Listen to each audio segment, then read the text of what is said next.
anything else. And he's like, that's why I can't get anything now. He's like, I'm goddamn 60 years old. I've survived cancer. I work all the time. I don't have the fucking time to get invested in anything like that. I'm like, well, I wish I had that kind of self-discipline, Pops, because I don't. I'm in that mode right now just because like I want to get shit done. Well, that's how I am with school right now. I've been blowing up podcasts left and right. The only video game that I've been playing like real regularly has been the mobile game that a bunch of us all play Summoners for. Yeah. I haven't like booted up Overwatch or League or Civ and I played WoW with Adam and the new dude that's been on the show. I don't know if we're calling him Moon or Marine or whatever the fuck. He's actually like a. No, he's gonna be like a. Oh hey, we're streaming. Are we? Phil did his thing again. Phil Ninja started the stream on us. It was just a minute ago. He's gonna be filling in because with the way my schedule's been, I can't guarantee that I'm going to be on every Monday and Wednesday anymore. Like, I'm lucky if I get on one day a week. So Adam's bringing him in to kind of like fill that gap, which honestly I think we've needed because like he brings a really high level perspective, but he's super fucking laid back. Well, like before you guys even brought him on, but I actually watched his stream a lot because I've heard he was like a Garen one trick, and I really enjoy. He's a monster at Garen. Oh yeah, we played on Sunday, and it was really fucking nice because like. His playstyle meshed really, really well with mine. He was playing jungle Garen in one game, and he was playing top Xin in the other. And there's certain people who for whatever reason, like it's that weird chaos factor of they know when I'm gonna fucking do something really, really stupid, and they're on the same page, and they know that if it pays off, it'll pay off huge, and I don't have to say anything because they already know what I want to do, and they just fucking do it, and it's beautiful. Yep. And he's one of those dudes, and like. It's the same shit with Wrecker when Wrecker's not stoned out of his mind. When Wrecker's not on a bender and fucking forgets what he's been doing for the past 3 days. But yeah, and I really love his playstyle too because he never takes teleport in top lane. He always goes ignite with Garen, Darius, Tryndamere, and it's fucking awesome. Yeah. I'm having us hosting the stream on the main Twitch too. Okay. So, not that, but still, we only have our 2 viewers. Hey Who guys, cares? what's They're up? loyal fans. Sadie, no, not even loyal fans, loyal viewers. I fucking hate the word fans because fan is short for fanatic. I don't know how crazy they are. I would definitely say that Skylar and Leptino qualify as fanatics for us. I have more respect. In a good way. In a good way. Only the best way. Like, I'm really happy because we got Latino in the Slack, and now he's getting commissions from a lot of the community to draw art for their characters because he's been the one doing all that fan art of us. Ooh, speaking of commissions, how are those coming along, LeShock? What? Hey? What commissions are you talking about? You know which ones I'm talking about. The 3. What? Oh, wait, what 3? The gods? Yeah. Oh God. He hasn't touched on them for a bit, because I told him to focus on the other people that want the pay for him. Yeah, we're around for like, essentially whatever. Like I threw a few bucks at him for everything I could, but if other people are gonna be able to pay him more, go off to that. You know? Make that pay. I was about to say that's the key for anything. Like if you're gonna do something and you have the opportunity to get paid for it, fucking go that route. Yeah. I don't care how much you love me. Like, do what's right for you. He's made so much art for us, and do what's right for you. That's the way to fucking do it. Because like, at the end of the day, like doing shit for us is cool, but like, doing actual art you can use on mind you use on a resume or whatever for us, or portfolio or anything like that. But things you're actually getting paid for carry off way better. I earn those sandwiches. Damn right. Those sandwiches. Hashtag Blackhawk. Sandwiches. All right. Blackhawk says. Which reminds me, if I don't yell at Latino, he'll never. I'll be back in a sec too. Then I'm gonna get it. He'll never forgive me if I forget. I saw the first hit what he did for the basic for what's his fucking name? I keep forgetting. A shitlord. Asmo? No. I'm talking about a Garian. I'm talking about a Garian. I know. Because he did draw. Okay, who is? Casey. Tasty. God damn it, Tasty! This is me yelling at Tasty and he can't hear me. But yeah, there was the original thing for Garrett looked really cool. Like that would have been a god I could get behind. Yeah, I liked his Garriott, and his Garako is so good. Yeah. Like, as I described it to him, because Garako's like his meteor hammer chain. One end is the sun and the other is a star, because there's a comet that circles Vestfalon. That's Garako's comet. Haber gets a hard on every time I start going into that lore. Rightfully so. He wrote most of it. We can't hear you, Haber. I realize now I don't know. Oh, your mic was just muted. Nope. He's definitely still you. Can't hear him. Yeah. I can totally just watched him mouth motherfucker. I have a feed for that. Oh, amazing. I got a new little Garrick. A new little. Oh my Lanta, hello. I got 2 of them. Oh, you got rats again. That's awesome. I'm not gonna lie, I hate hamsters. Those User disconnected from your channel. What are their names? This one's name is, he got a big stripe, so we've been calling him Stripes, but Kayla calls him Bubba, so she can call him Bubs. So we've been calling him User Bubba joined Stripes. your channel. And we can also call him a little BSer, and he's a piece of shit. He's Lil B. Little B. Little bay. Fucking weird tail. What are you doing, you little fuck? I had like a bunch of hamsters growing up. Always hated them because like, I don't know, like a lot of times they would bite me and shit like that. I love rats. Oh, this guy, they don't bite. They're super fucking friendly. Yeah. At least, like, you little son of a We bitch, still don't crawl out of can't your hear you, cage. Haber. I'm not sure why your mic isn't working in I'm gonna put him TeamSpeak back right now. BRB. But we'll get started as soon as Haber's mic technical difficulty gets fixed again. Oh, but like short story time. My sister had a rat like when we were like really young, Oh, or we're younger. Phil's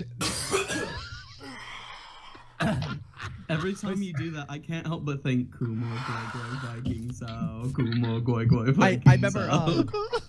when I What was just happened? when I first got out on my own. Phil My sister was had a being rat. Phil. Yeah. What? I had a- What? No, my Okay, sister had a rat. I'm ready. His name was Berlin. And he was the coolest rat ever. But when he started getting older, like my sister didn't want to have him before he died, so I Hello? ended Hey, we Hey! got Haber. There we go.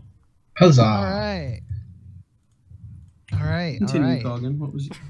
Oh, but so like as he was getting older, like my sister didn't want to have him when like he was gonna pass away because she didn't want to bear with it. It's so sad like, as fuck. I ended up taking care of him for like the last like apparently year he lived because he still lived a year after that.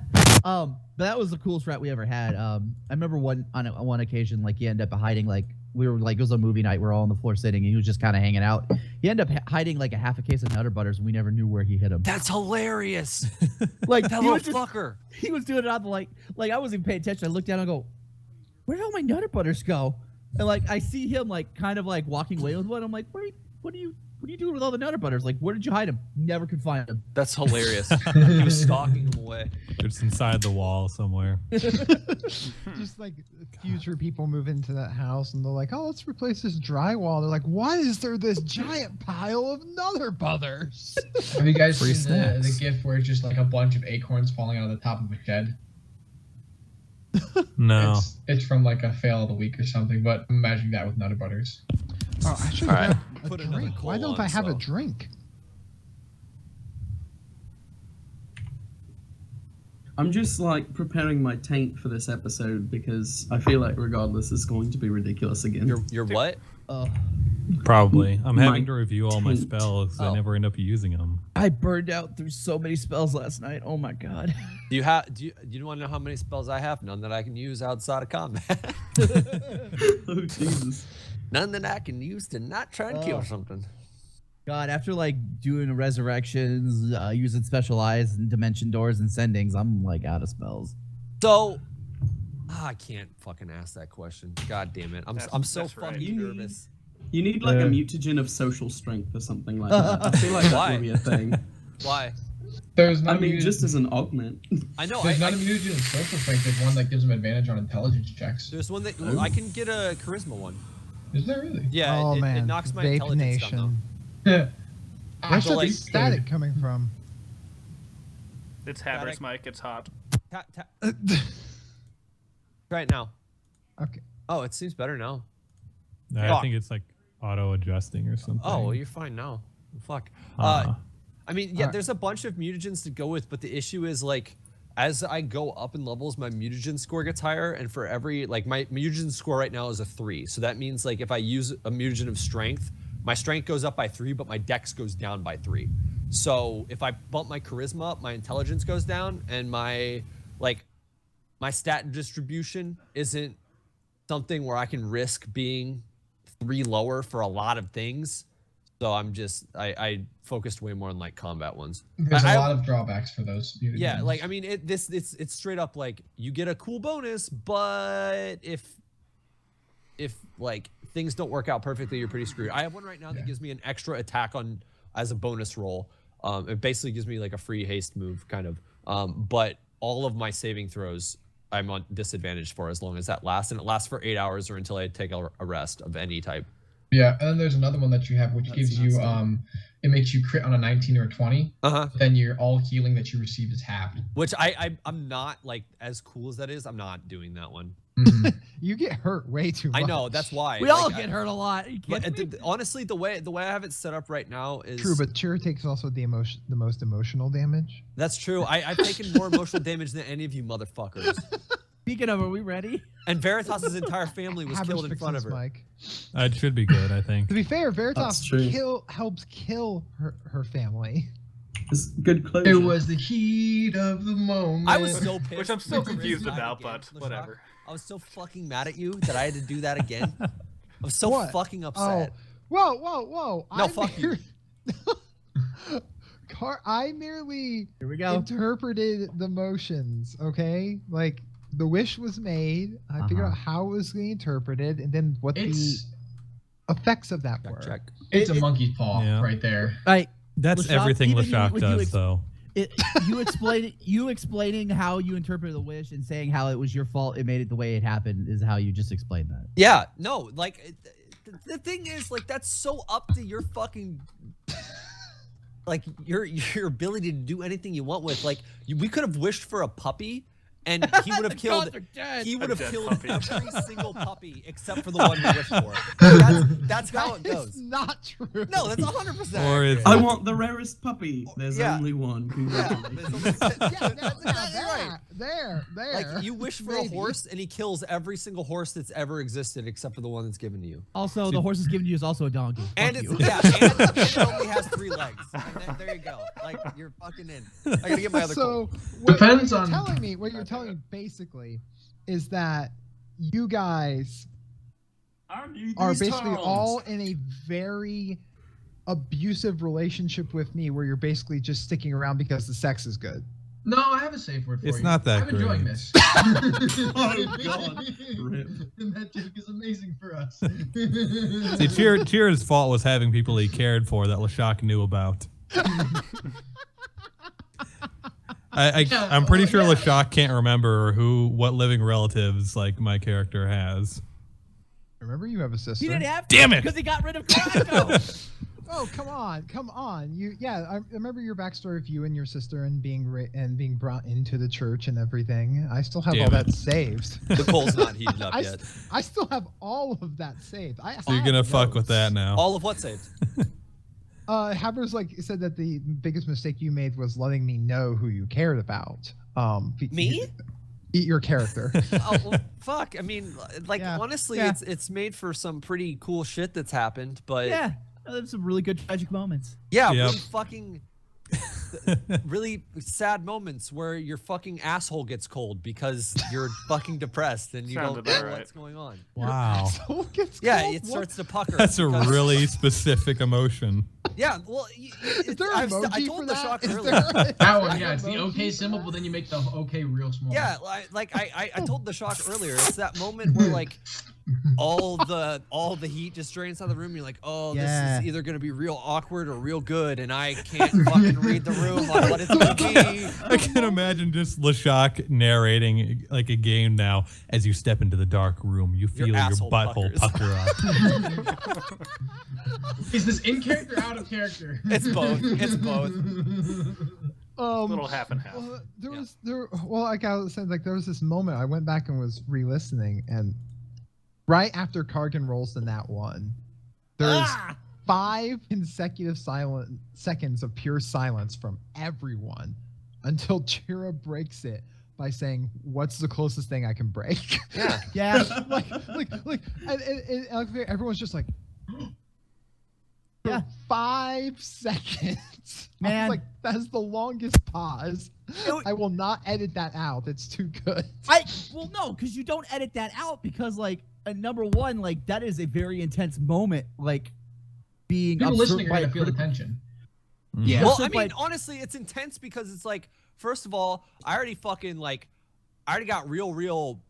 I got into the first time things went bad, and then the second time happens, and it's like everything that I just did means fucking dick. Like that. It's that. Like that. It's exactly that. It's like, okay, let's spend however much time, and then you come up with the fact that, okay, your character is pretty much for the past X amount of years, because that's how long we've been split, has like lived a fucking awesome time because he's had almost anything he's ever wanted, and then it's just dashed because of fucking random shit. Because you had 2 years. Because Chira had 2 years traveling around with Tristan. Yeah, it's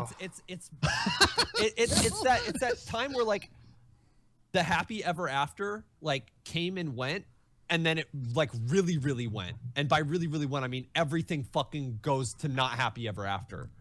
Dude, like, and then she goes back as a fucking elf. And I don't know what goddamn thing I'm gonna have to give to Andolis later. So this is gonna be a whole fucking thing. So you know what it's like? It's like the end of the Golden Age in Berserk before Griffith fucks everything up. That's exactly what it's like. I have a buddy who okay. I love story time, but we're heading into the other story time. I know. Let me clear my coal and we'll fucking do this. Yeah, that's fine. That's fine. I just want to get us moving. It's already like 9:15. Freaking Chira's Tristan moment was my freaking bag of holding an ancient dragon loss. I was so sad. I don't know about that. Yes, it was. That was my own personal loss. I mean, to Venris, who has, the emotional range of a teaspoon. Oh my god. Wait, don't move it, you'll spill. Fuck.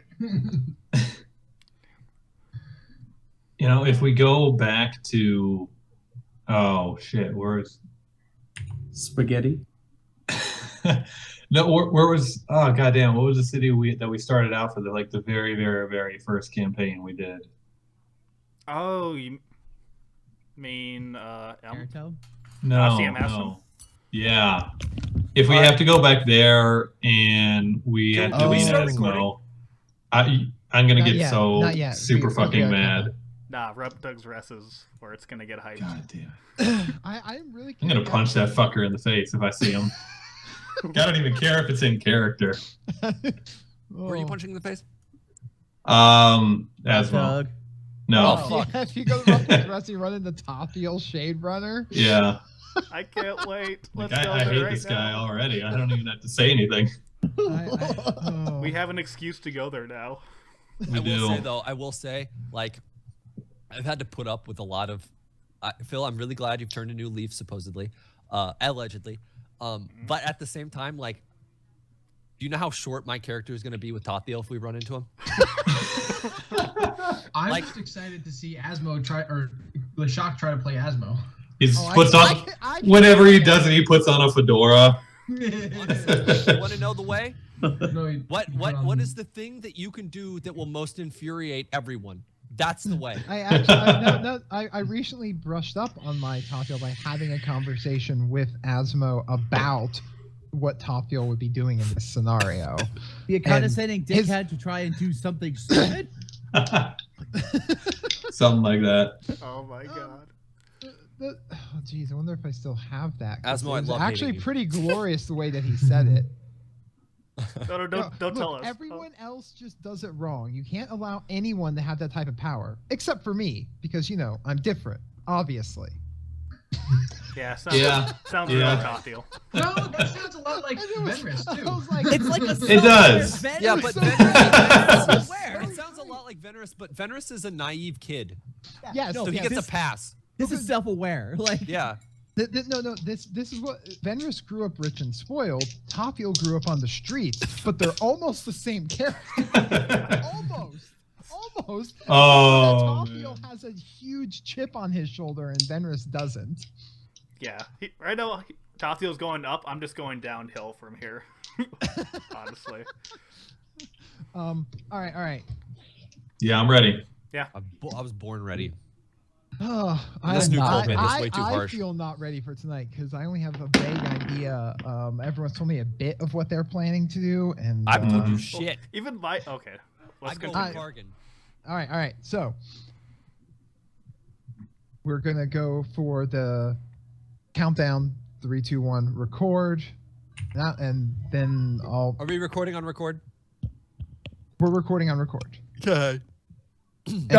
And then because after that I will call out each of your names and We'll say something. Yeah, Yep. it is easier the audio mark. I don't remember who suggested that, but It was they're me, right. because that's what Okay. I told Adam to do, so that's what we're doing now. So, countdown from 3 on record. We record. 3, 2, 1, record. All right. All right, Sean here. Nice. Benris, Ready to die, everyone. Kargi, I am not ready for any of this. Chi JJ, I'm not paying attention. the man with the balls, Yep. Ka, We need help. and edible audio. Let's make mistakes together. Oh, baby. No parents. No parents. All right. Well then, welcome everybody to episode 38 of T-Force RPG. It's a long story. Our now 38th session of our long-running Dungeons and Dragons campaign with the Trinity Force Avenging Party, the TFAPs, and the shenanigans they've been up to. Just to go over, because we did lose the audio from and video from episode 35. And just That's depressing. so we are going to record. Me and some others are going to do is just a little recap session on what happened in that episode, and we'll just try and make it as weird and as silly as we can for I you. did so many cool things in that episode too. What episode was that? That was the episode where Phil and Kargan were in the fuck box, and you guys started murdering Verity's family, and then you got possessed. Then at the end of it, you got possessed by Igariot. Yeah. Wait, I made the deal with Agaria in that episode? No, the beginning. You made the deal with Igariot at the beginning of the next episode, Okay. if memory serves. Well, that- no, because that I made the episode's deal great. and then I got possessed. You got possessed when you went to 0, which was the Yep. end of the That was the end of the of episode. 35. Any hoozle. So, anyways, so where we last left off, the group had a long conversation with Roy, where they learned a lot of Roy the fuck arrow. Roy fuck arrow, The dick. Long noodle. long I'm still noodle. going with that. Error. That one's been around since El Negociador.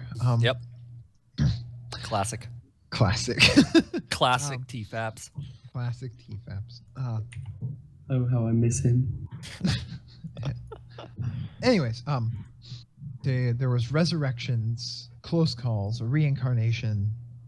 Quite frankly, the single most dramatic session that we have ever had. I don't think anyone can argue with that. That shit was tense. I can't think of anything. Yeah. Check out Weird. All right. Well, for Yeah. dramatic Check out tension. weird. Check out So Weird. then the group decided from there that they have a couple different friends they want to chase, and What?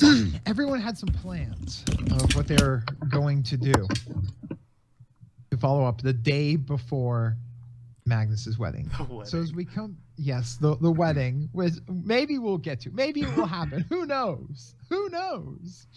So as we come back into it, the game, we have Venris has asked for used contact other No, Venris was scheduling a meeting with Verity, who was going to go look into her household to see what she couldn't possibly find for help. And Dolus was off to make some preparations for contacting his order. Hasser was going off to talk to people at the Temple of Garako. And Chira and Kargan, and Chira and Kargan dimension doored into their room to get away from the crowd that was all aghast at the fact that Kargan brought someone back to life. They had sent a message to Lore Master Ariel, the speaker of the Sand Tribes, to come talk with them. So the real question is who do we start with first? Everyone roll a d20. Oh, I was gonna suggest that. I love it. Everyone roll a d20. 14. Whoever is closest to the number in my head, Phil gets the nat one. Hey. Oh, Jesus. Oh! Damn. Where was that yesterday? Where was that last week, Kargan? Where was that last week? Where's that bad luck now? Look, I've already made it very clear how much I hate the RNGM roll 20 and how much it screwed me over in past campaigns. Okay. Where's your d20 roll, Tasty? Oh, I rolled the die. What'd you get? 14. Well, the number that I was thinking of was 11. So Tasty got the closest. I mean, if we were going closest but not going over, shouldn't the nat 20 count? No, we're gonna start with Verity's plan here, and then we'll go to whatever seems to make the most sense of that. Because really, I don't know to start. You're all splitting the party. Welcome to the episode of the Shock's Headache. Your fault. Your fault. You did this. To us. Fuck you. You're supposed to investigate as a group. Anyways, I'm not letting them in on my family secrets. Fuck that. So, Verity, you've gone off back to what was once the Greyfollow Mansion. If it's possible, do you remember that Venris after we've exited our estate for him to... You're cutting in and out. You're cutting out. Oh, god damn it. You gotta speak louder. How about now? There. Now we can hear you fine. Okay. So I'll wait outside the Long Noodle household for Venris to come find me, because he did mention that at the end of last session. Cough, Okay. 500 gold, I said. Oh, I didn't hear that. I heard 1,000. Alright, well, I tossed you 500 gold. So, all right. So, Verity, you wait around, and you meet up with Venris as requested. You guys are currently standing outside, in the street, looking at one another, and yeah. Phil told me a bit of what his plans are. Let's see what he wants to what Venris wants to talk to Verity about. Verity, before you say anything, I cast non-detection on her. Just gonna be a little conversation between you and I, just so, the big man doesn't hear. Fair enough. Is your household safe? Yes and no. It's safe in that there's parts of it that are unknown to Roy, but he does have control over the entire house. It'll only show him what he wills to see. So if there's parts unknown to him, it'll be a little bit more difficult for him to find. Alright, well, let's find somewhere quiet and nonchalant where we can only see each other, just you and I. This totally isn't creepy or anything, trust me. From what I've heard of your friends, I'd be foolish to do so, but what do I have to lose? Alright. I suppose we're gonna find like an alley or something. Alright, so you go and duck into the closest looking basically alley that you can find, because neither of you would really know, besides your own households, you rich nobly fucks, where to go to find some privacy in town.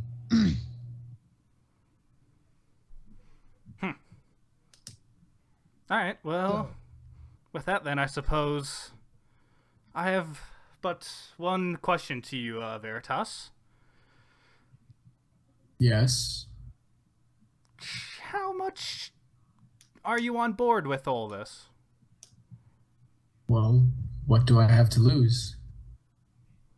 You all are the best allies I have within, well, existence at this point. Aw. We all have our own goals. Mm-hmm. Funny enough, I actually feel the same way. After Kirstaz is vanished out of nowhere, which, by the way, all the gods are alive. I just figured that out just recently. No big deal. But they're all still alive. After my head's a little bit clearer than before, and after the alcohol, I believe, I think I know what I want out of life now. I think you and I can do a lot of work together for the better. Are you going to at least buy me dinner first? Is that what the 500 gold was for? Well, it's for a ring, not to propose for you, so to say, but I have... No. Did you bring it, at least? The 500 gold? The ring that I asked for. Yes. All right. Yes, and I pull it out of the cloak of holding that I have, basically. What does it look like? And does it look hip and swip?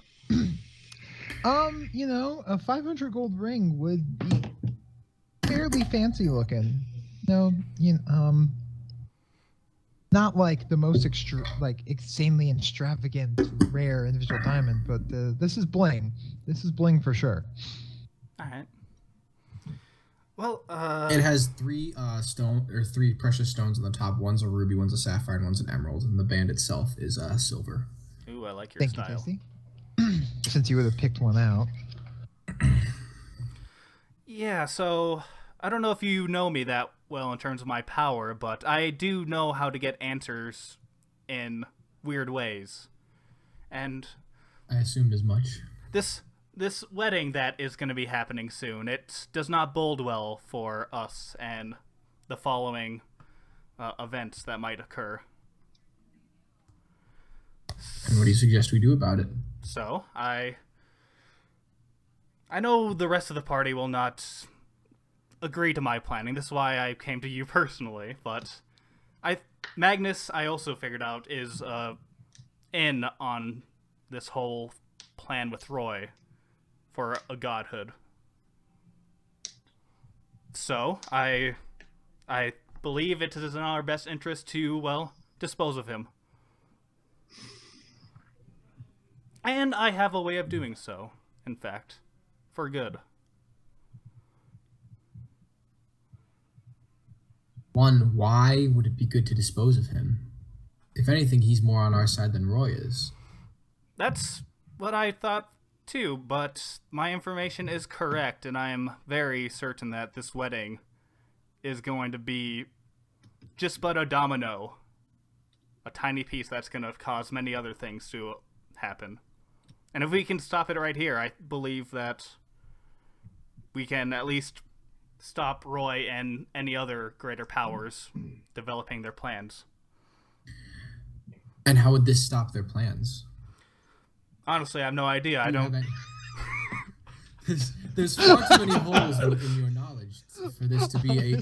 Yeah. If anything, at this point, we need to consolidate the allies that we have rather than make new enemies. It's unfortunate that Magnus is our enemy and the rest of them don't even know it. Look, an enemy or just another player? Regardless, they are a threat and want to use this unsiphoned arcane energy for their own benefit. And I really do think that you and we can use this for the greater good as well as the rest of the TFAPs. All I really need from you is to, well, be my vessel of sorts.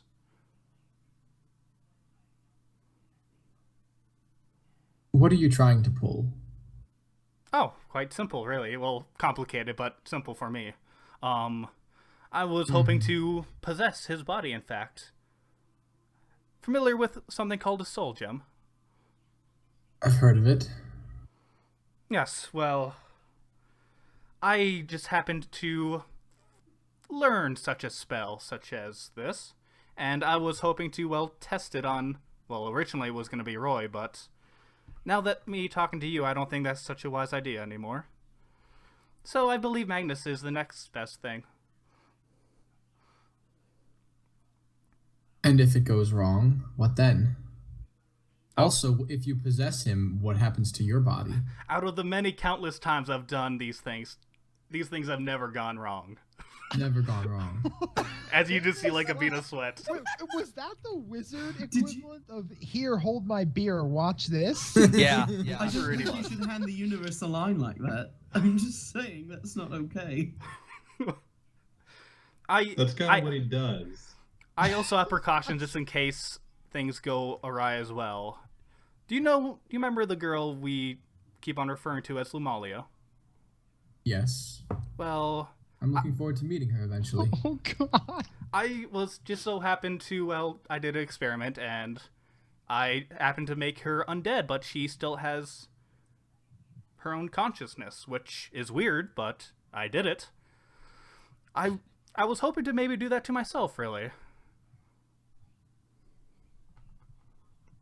And with that, I am quite certain that this magic jar, I just called it, I don't know. It's a new spell, so think of a cooler name, but with this magic jar spell, I am hoping that I will protect my own body while possessing Magnus.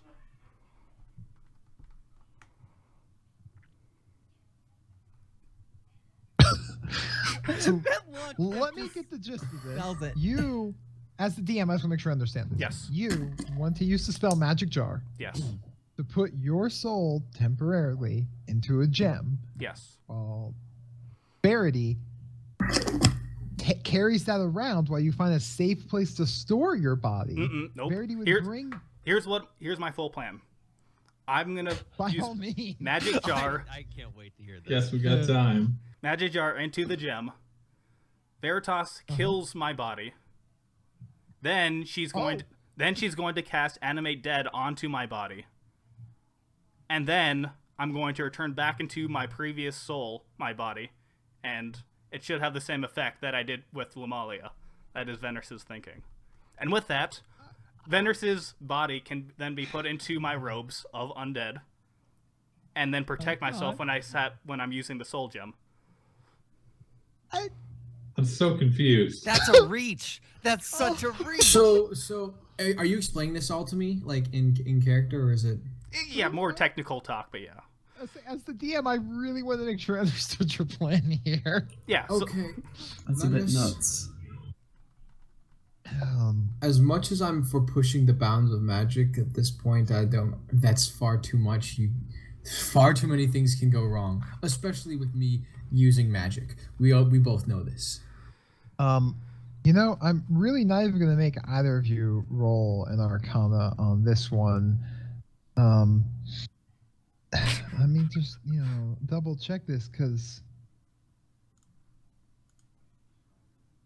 your body, when you leave it falls to a catatonic state. Yeah, so that's why I wanted him to kill my body. Okay. Oh my god. Right, and when he casts Animate Dead, it's gonna be, I don't know, it's gonna be an iffy thing. I can't cast Animate Dead though. I have a scroll for it. Oh my god. This is his workaround to become a lich. This is like a very crappy version of a lich. Yeah. Walk with me for a bit, Venris, before we decide to do this. Wait, no, I want to hear what It's so hard. Oh my god. Walk with me before we decide to do such a thing. Very well. Can we at least go to the liquor shop? I would like some whiskey at least before I attempt this. No, you're going to have a clear head. All right. If you don't want to do it now when you have a clear head, I'm not going to do it when you're pissed drunk. All right. Logical.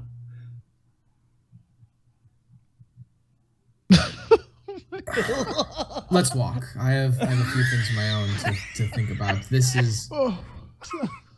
I'm fine with you experimenting, but taking over someone else, I'm not. You heard it here first. Veritas is good with experimentation. Why is my family frogs, and why did I have to kill them? Because we decided to push the bounds. A story of Veritas. That could just be your book This is what title. happens when you don't have a safe word, ladies and gentlemen. Here's the real question. Here's the real question. Family gets turned into frogs and you have to kill them. Would the spell would have worked if the gods weren't here? Did they do that on purpose to smite your family for trying to become too powerful? Who knows? Damn. Question I for can't later. hear you right now. Go away. You're with your brother. All right, so I'm just walking side to side by you, trying to look for a near liquor store. God. I'll pull you back every now and again. Less of liquor stores than rather you would find like a tavern or a brewery. So, all right. Well then, as you guys go off to get drunk and contemplate this decision, we will. I'm as we're walking, I'm leading us back to my house. Okay. Okay, so you guys start heading back to the Gray Follow mansion, picking up some alcohol along the way. All right. Meanwhile, eeny, meeny, miny, habber. All right, this should be fairly quick. All right. So which one are you visiting first? The Temple of Garako or? I mean, I gotta go Temple of Dawn? Garako first. All right. Garaka, bro. So Garaka, bro. Yeah, that's a little You funky. get to the Temple of Bro Rocco. Okay, that's better. And you arrive and step in, and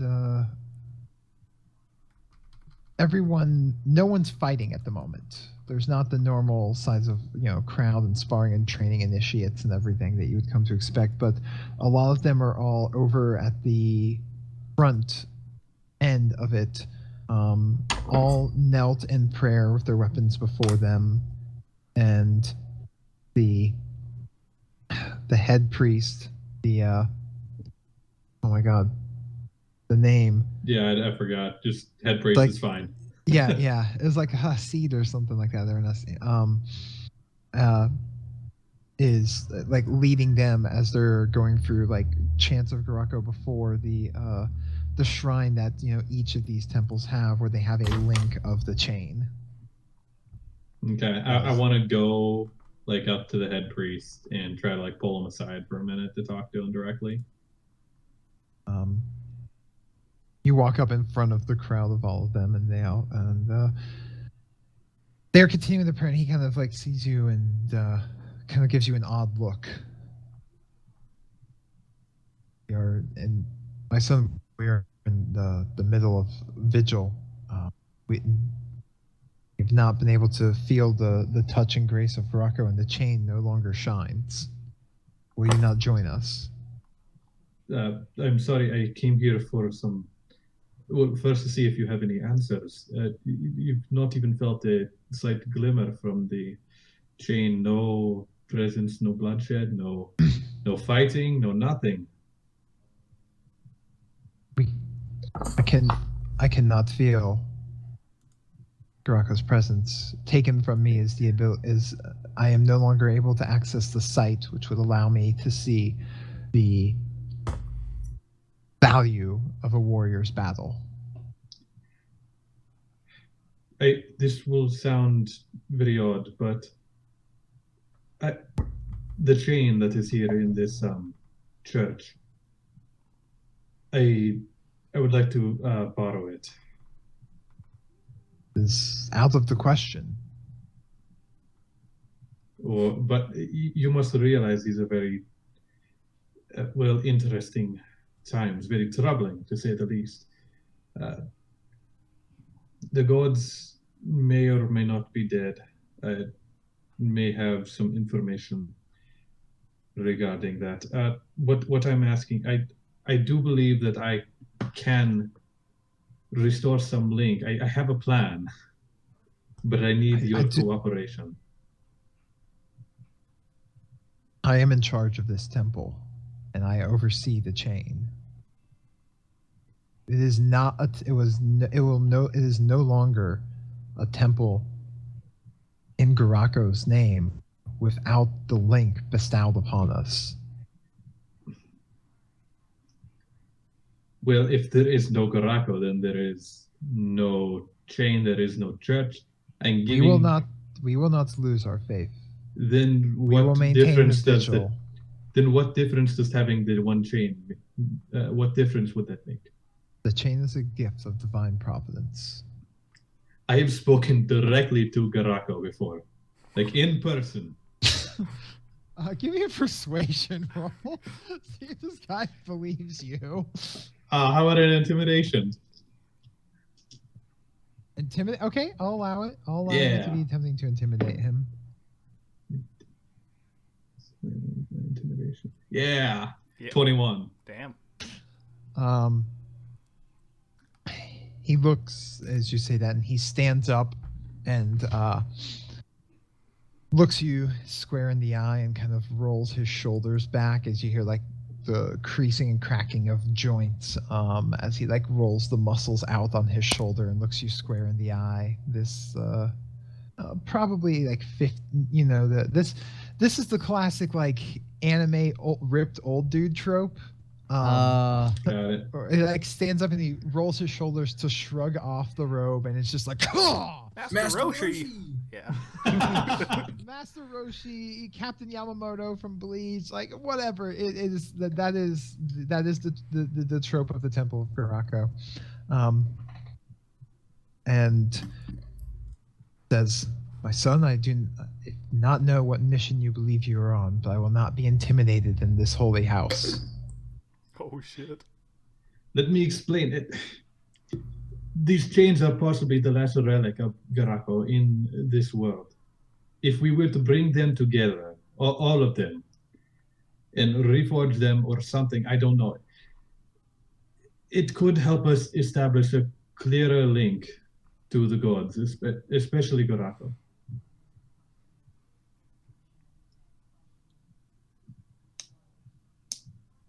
If it were fit that you would have been given a chain to form your own temple, it would have been done so by now. Ooh. What do I have to know and to believe your words? Where is the strength and conviction of your truth? Well, if Garako was still here, you could feel my balls, and they would tell you everything you need to know.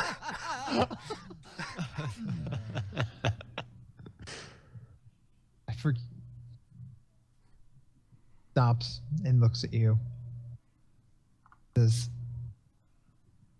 "I can see that you are one of our brethren.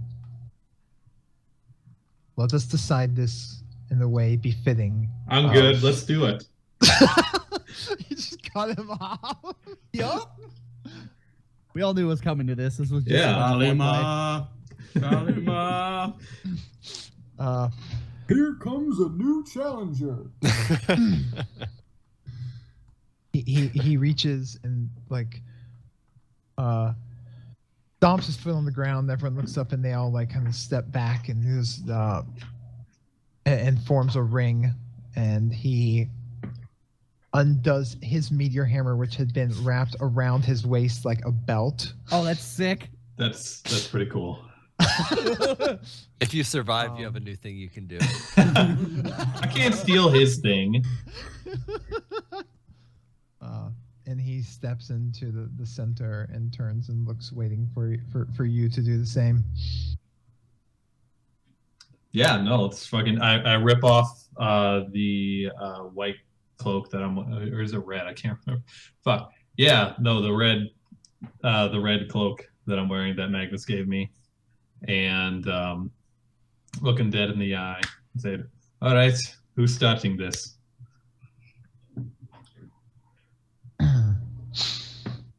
You may take the first swing, my son. All right.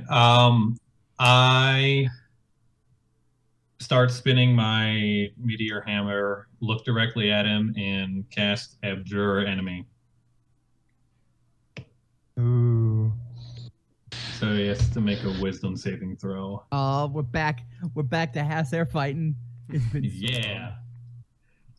How many times are we gonna fight priests of Garako? I mean, we only did that. Have we? I did. Yep. We fought Garako. Jira fought. I fought What the fuck was his? Oh yeah, right. That big. The hammer. Yeah. The hammer of Garako. And then Chirifok Kolic. Just Yeah. so many things. I fought about anybody who has a Pure weapon to Fights fight X. me. I feel like it's a series.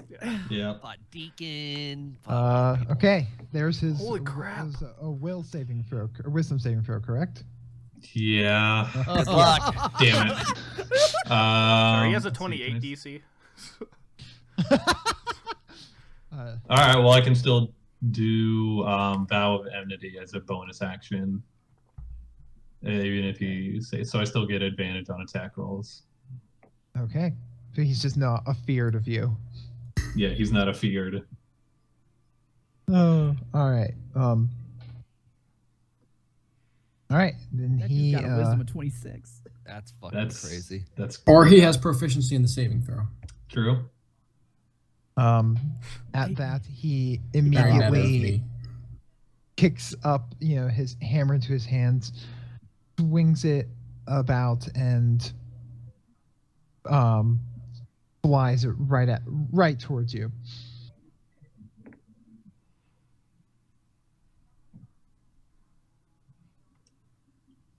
I'm ready for it. Hit me. It's an 18 on the attack roll. Yeah, I got an 18, so that'll hit. He swings it back around the second time, coming at you. Shit. That's a natural 20 out there. From the second attack. So he brings the first one, like just the one end of the meteor hammer comes he swings it outward, just kind of like tossing it right at you, right, and it like grazes across, smacking you in your arm for. Did I read that right?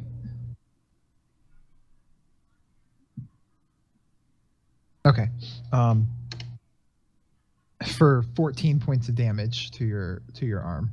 Right. And then as that glances back, he drops the hammer and kicks the ball, and it goes flying straight up and catches you under the chin right as you were getting off of the glancing blow there.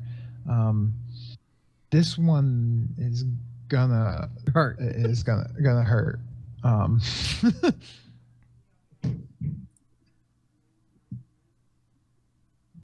Yeah. Okay. As he activates his divine strike and channel divinity of guided strike with Great Weapon Master, and hits you for 37 points of damage. Okay. Right square. That's oh my grody. god. Isn't that Somewhere- times 2 because it's a crit? No, that was Are we- me factoring in the times too. Somewhere in the it's- world, it's I sneeze base and I'm like, 1d8 damage, 1d8 extra from divine strike, double both of those dice damages. Jesus. Okay. somewhere in All the right. world, somewhere in the world, I sneeze and I'm like, huh? I feel like someone's making a mistake that I've made before. No, we just got started, man. Yeah, that's the first. He just came. Yeah, you catch that across there. A solid hit. Spit a tooth out of your mouth, and it's your turn. All right, I want to hit him the same way he hit me, so I'm fucking rolling for it. Okay, so first one is You have advantage on these rolls. That's true. So, yeah. 22 That will hit. and 18. That will also hit. Let's do it. Okay. So, first one. Forgot. So I don't have that 1d6 radiant damage anymore. Is that correct? Correct. Damn. But because of your newest level in Paladin, you have improved. Right, I have divine another- So you have a D8 And then instead of. Yep. All right. So your base D8 plus an additional D8. So first one will hit for 14. Okay. And second one will hit for 17. Okay. And with my bonus action, at the end, I'm going to cast Branding Smite on my weapon. Oh. Branding third level smite. branding smite. Surprised you didn't cast that before you attacked, but okay. I'm getting ready for the next one. He's getting his dick knocked off in the next one. As long as he doesn't hit you and break your concentration, or hit you hard enough to break your concentration on your branding smite. Damn it. Boo. I mean, concentration spells is their counterbalance. Otherwise, yeah, when you hit him, it will be for a lot. Yeah. Branding smite is a 3rd level. No, it's a second level. So that'd be So it'll be an extra 3d6. So it'll be 3d6 plus 2d8 plus your strength. Yeah. Got it. I can't wait till I show off my smite. You're gonna top me at my game? Fuck. It's a good smite. It's the best smite, you know.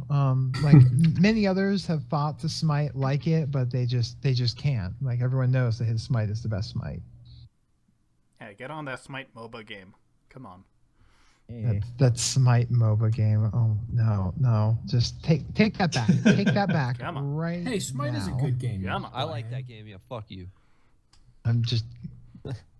He kind of smirks at you, seeing you prepare that takes a hit, and he reaches his hand up to the tattoo of the symbol of Garako on his chest, as a form of his holy symbol, and begins casting a spell. You could do a Arcana check to see if you can identify it. Yeah, let's see how that -1 modifier I have is going to help. Oh, hey, I got a 0. Oh, he's curing himself. Oh, god damn it. He's curing himself. Don't worry about it. Don't even worry about it. It's fine. It's fine. It's fine. It's fine. Everything's fine, guys. Everything's fine. So, with that, double checking one last thing here. He takes a kind of defensive stance and gestures at you. As you watch as the spell finishes, you watch like his skin, like from the tattoo, ripple outward in like almost like this cracking fashion, and all of his skin takes like a dusty, hard, stone-like appearance. Damn it.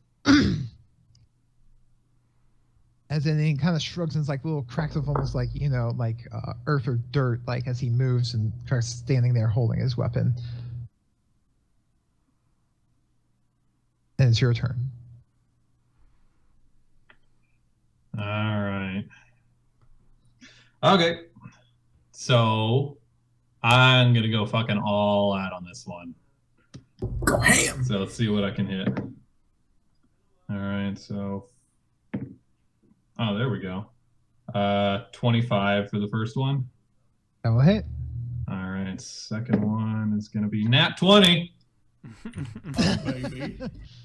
Oh, thank God. So first one, burning that blinding smite? No, branding smite.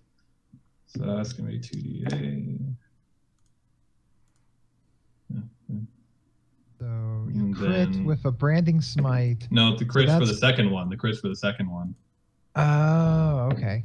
And the branding smite is the first time you hit. Yes. Right. Got it. So the first hit will Wow. do 2d8 plus 2d8, 1d8 bludgeoning, 1d8 radiant, 3d6 fire plus your strength. Yeah, so total is 27. Okay. And then second one, I'm gonna just deck this motherfucker so hard. I'm doing Divine Smite with the highest levels spell slot I can do. Oh dear God! What So that'll is be that for you at this point? So that's first extra 2d8. Hit him with for your muscle, first. Jesus. So that's an extra 48. So I'm rolling 6d8 total. And is all that multiplied? Or just the first 2d8? So what spell slot are you sacrificing for your Divine Smite? Third level.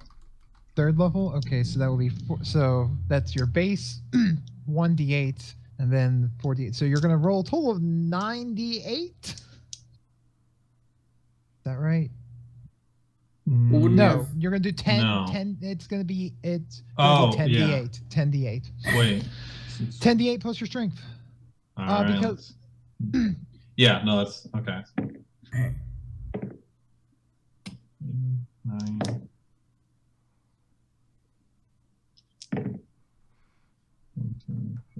So, AKA a lot. I'm just gonna do this here. Yeah. Save some time. Yeah. Yeah, Wait, is that it 10? 98 plus, Is it 10 or 98 plus 12? your strength.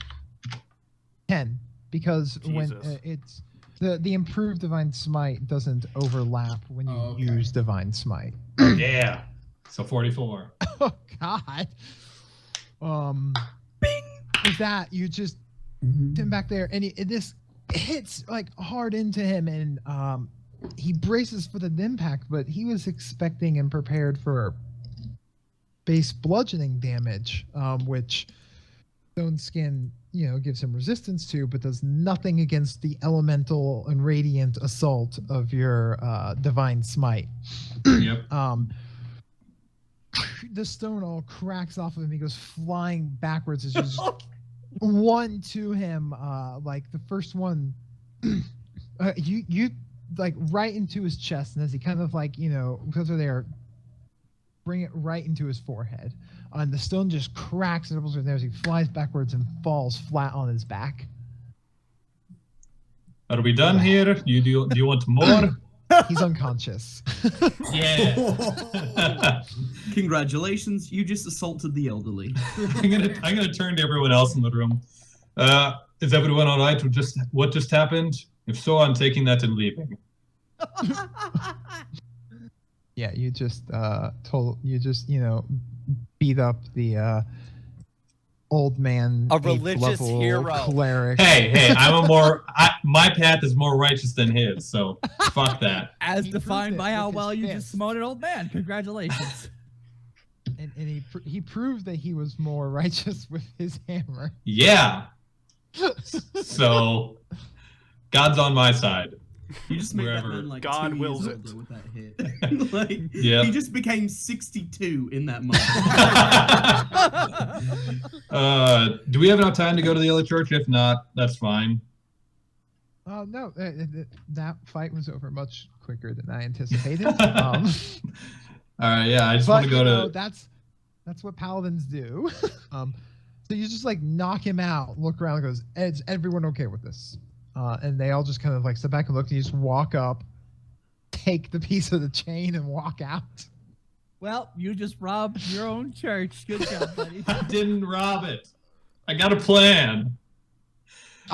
Robbery's a part of your and- plan. Yes. I love this All right, group. then you make your way over to the Temple of Adaran, which is not far from the kind of temple area of this city state, easily recognizable by the trees. Okay. The only thing I'm trying to do here is steal their religious stuff. Oh my god! No, I'm just kidding. I'm just kidding. I'm gonna kill them all. Bring me the old, it's time. If you get all the religious stuff in one place, they have to find it. Roll to Who's kill the them all. oldest here? Don't mind me. No. I'm just here for your elderly and your sacred objects. Don't No, mind me. Yeah, I just want to find someone like to talk to. Sure. Again, coming there, they're in a different scene where they are. You come in and they are frantically about, like, with younger members and pages, like grabbing and bringing texts and scrolls to other members that are like pouring through books. Okay, I want to they go seem to over be- to one of the guys like poring over the books. I'm sorry. The temple services are closed at the moment. We're in the most of very heated and important research. Okay, I put my hand firmly down on the desk, like in front of the book that he's like studying. I said I understand what is going on. I'm a member of Karako's church, but I was hoping coming here at least with a Darren's strong connection to the magic of the earth, he would have a better idea of what's going on. Microphone muted. Max, from all accounts, we can all access our general magics just fine, but we can all of things that were blessed or immediately directed by Adarin and the other gods seem to not be functioning at all, and we cannot in any way, shape, or form seem to reach. And no one everywhere. We've contacted various other temples. We do not know what's going on. Have you noticed any change in the magic around the earth? We have. It has been hours, sir. We are doing our best. Well, okay. And I just leave. They're not going to tell me anything that I don't already know. All right. So, meanwhile, Kargan and Chira, you hear a knock on your door. Oh, I don't get to talk with him before she shows up? Shit, damn. You messaged her and she's immediately walking to your room. Ooh, I mean, we would have like at least a minute. Yeah. Yeah. All right. You're on the clock. Go. All right. Before we go through with this, are you okay with going through with this? And are you okay with becoming a god? Because like I didn't ask you. Or microphone activated. I mean, to be perfectly honest, I have no clue what's going on whatsoever. When did we decide I was doing that? I'm pretty sure somebody else decided for us. I mean, let's figure out everything we can figure out, and then we'll make a decision once we have some more information. I know you. This is going to end horribly. But okay. Well, of course it is. Of course, everything's been ending horribly. Whatever you do, I ask you to please not kill the lore master. I'm not gonna kill an old lady. All right. She's been nothing but nice to us. One of the shining gems that have come out of the desert. This is gonna end poorly. All right. And then there's a knock upon your door. Come in. She enters. Again, she's wearing the same very simple clothes that the Sand Tribes would wear. She's tanned, weathered skin, half elf. Her hair is like kept up under kind of a hood and everything. Clothes very similar to Kargan's. For anyone that's watching this video, like that is what they typically dress like. Yeah. And stuff like that. And she goes, "Yes, you wish to speak with me." Yeah. I have a question. And I feel like you're the only person that can answer this. Very well. Who are Cheer's parents? Truthful. She takes a deep sigh. Oh, steps over and takes a seat into a chair. The door shut? Because I would like the door to be shut. The door, yeah, she shut the door behind her. Okay. She takes a seat into the sitting chair. Well, before I answer, I'd like to why are you asking this? What has spurred this this line of query? We recently got a hold of some information that heavily implies that Cheer's parents aren't my parents. We'd like to know who.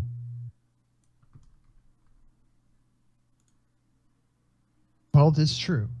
Cheer was adopted at a young age. But you know that your mother considered him just as much as her child as yourself. And yes. We put less stock in blood ties and the tribes, as you know, and more into community and Could you not ruin the moment? Verity. Jesus. Oh, God damn it, Tasty. Sorry. The best part about this is him linking that music, and he's like, "Oh man, we're gonna get this all thematic," and then he's just fucking eating chips. Are those Triscuits? Are you eating wheat thins? Oh my god. Yeah, God damn it. The only thing thinner than those crackers is the dramatic tension right now. God damn it. Wait, perfect time to pull a cheer, Verity. Anyways, So, while it is true, there are many that are adopted. Lots of families. If it is the role in the tribe for them to still be going out and to the wastes and everything, many of them leave their children behind to be raised by others that have a more stable or stationary life. That's all fine and good, but you didn't technically answer my question. I suppose not. And I guess the thing that best to be said is that we don't directly or exactly know who Kira's parents are. He was brought to me as an infant. Your mother was pregnant and due for you very soon. So it seemed that would be a perfect opportunity to raise two children together.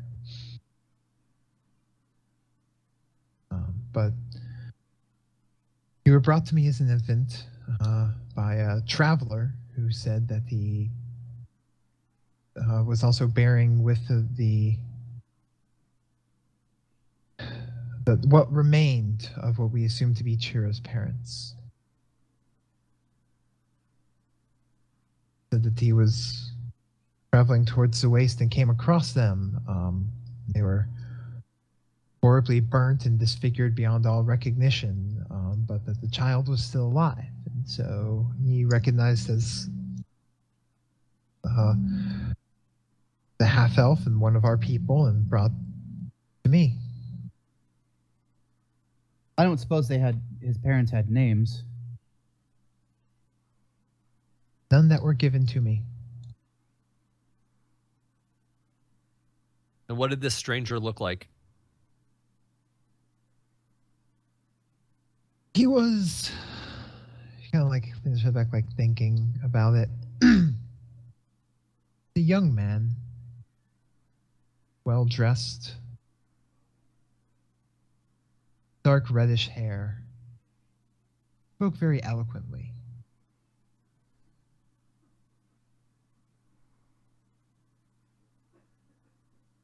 Said that he was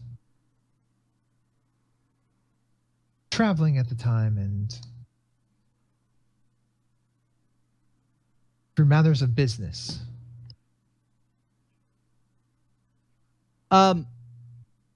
Hey, he was human. Hey, LaShock. Yes. What do I remember Roy Long Arrow looking like? A lot like Phil's picture in the banner right there.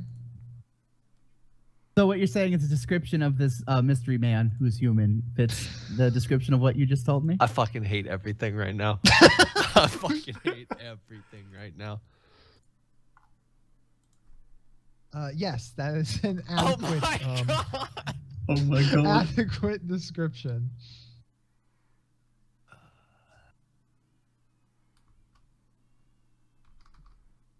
Huh. That's one hell of a coincidence. Oh? What is coincidental about it? I don't know how to put this, but what does this have all to do with Chira's destiny? It has been very apparent that he believes, no offense, Chira, but we are not ones for fortune telling. But you have believed since you were a child that you were destined to some form of greatness, and we are of no mindset or moods to argue with you or tell you otherwise. Well, I mean, have you met me? Damn. I need you to roll swagger for that? That's rhetorical. He's the turn left, and you all need to duck. Microphone muted. Microphone activated.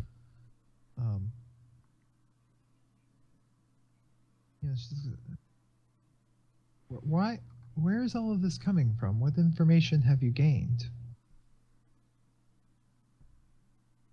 We were in a bit of a scrap recently, and a god channeled his power through me when things went sideways, and then a fella of the description that you just had happens to be the father of one of the members of our group and told us a bunch of stuff and was cryptic the entire time. Who is this man? Why did you not press him for further information? Because he's one of the worst people that's ever lived. I fear that I am doing my best to be helpful to you, but it's not necessarily able to answer all of the context which you bring to me. I'm going to go ahead and take a shot out of left field here. I go, Lore Master, what is Duskar planning exactly? It's. I want you to roll for me on this one. Will you give me a deception check on this one? Oh, absolutely. Because I think I know exactly what you're going for here. Yeah. Which is the slip in the question to get them to reveal something that they're not revealing type thing. Yeah. Because like I know what you're doing and I know you know what I'm doing. That's why I fucking have no clue. So please enlighten me. Please tell the audience. All right, well, Shock, I rolled a 24. Versus insight. Oh boy. Oh jeez. She is the lore master. Sure, she's pretty wise. Here's the thing. Lore master knows all things of knowledge. Now, how would she get such knowledge? And how long has the lore master been alive? What better way to control the minds and the lives of elves if not through a lore master who is controlled by the person who is trying to feign immortality? Oh shit. The whole reason why she's trying to get a name is she wants to confirm that Roy may be defecting. Oh. Let me just give you my 20 intelligence and I'll take my 8.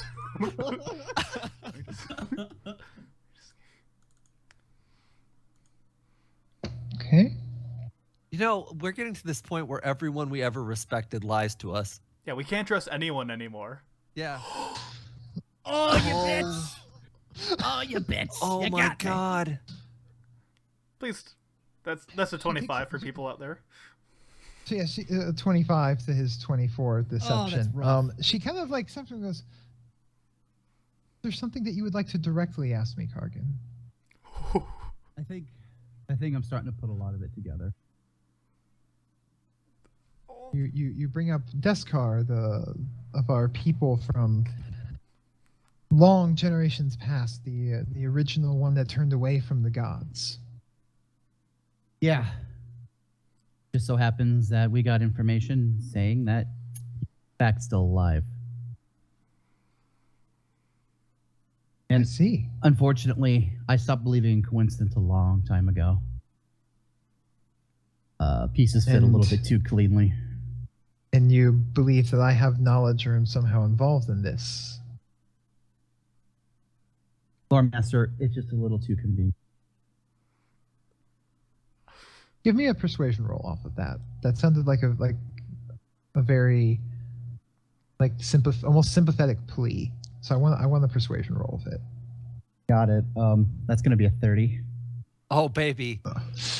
Oh sweet baby boy. You're hitting my strong rolls now.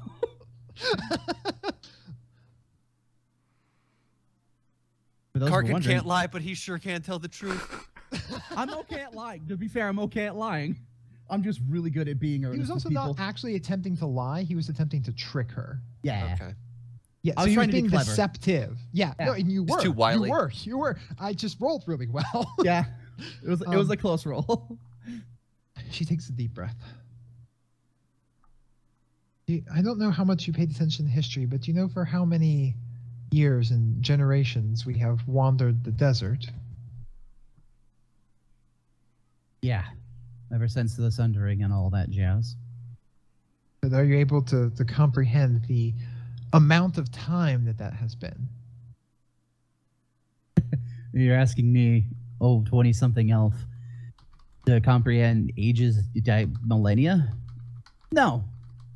I know it's a very long time, and if I were to have any idea and glimpse of that, I would look at the faces of some of the elves that seem to have lost all of their hope. Well, to give the best that realm that I can for you, it has been nearly 2,000 years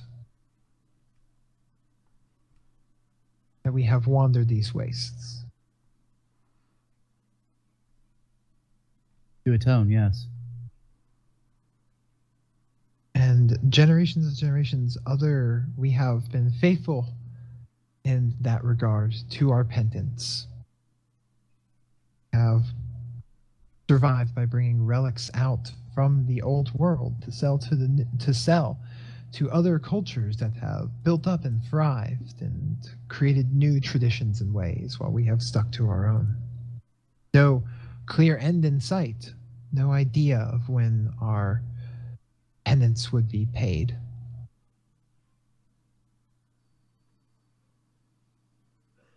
So, some of you decided to find a new god.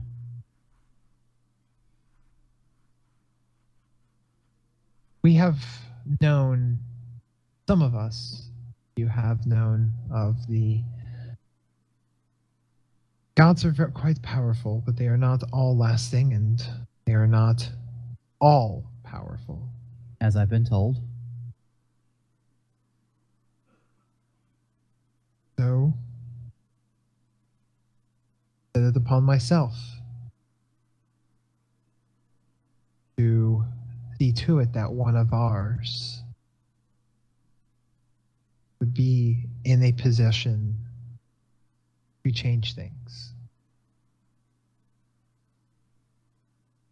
That is where Chira came in.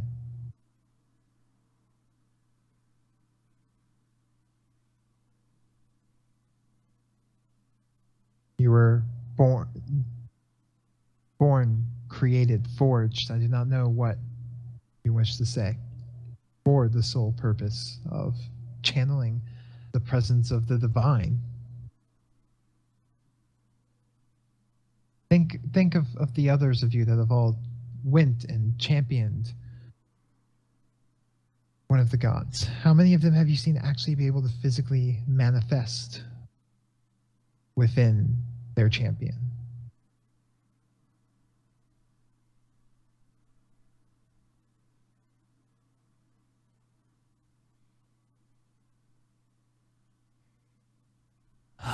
Silence.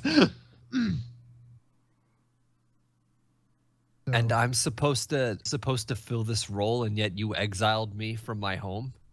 It was easy to not care about an exiled elf. No one would question what had happened to you afterwards. There was a point that you were going to need to go out into the world. How many people know this?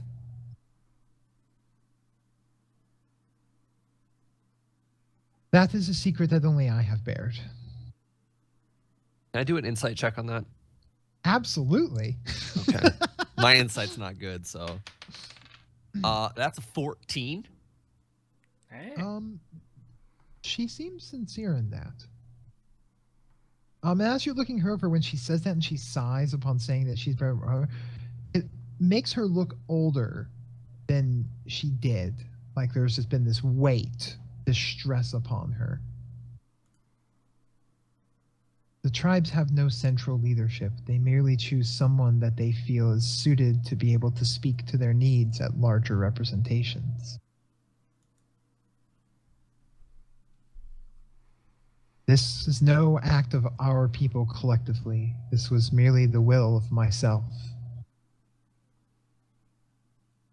No act of God, no act of greater influence, merely an act of Ariel.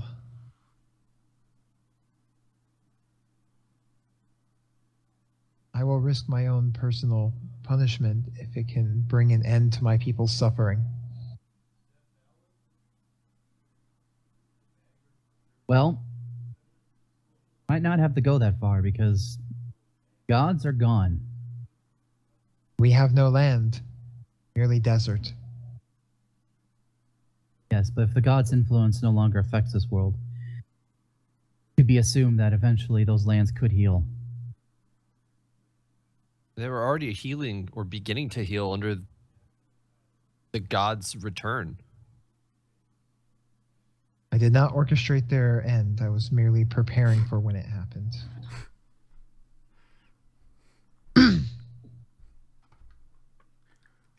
What does Duskar have to do with all this?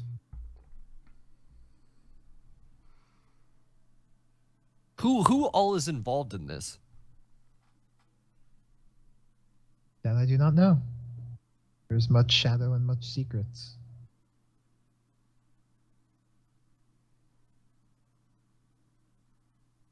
But Deskar is one of ours, and he has...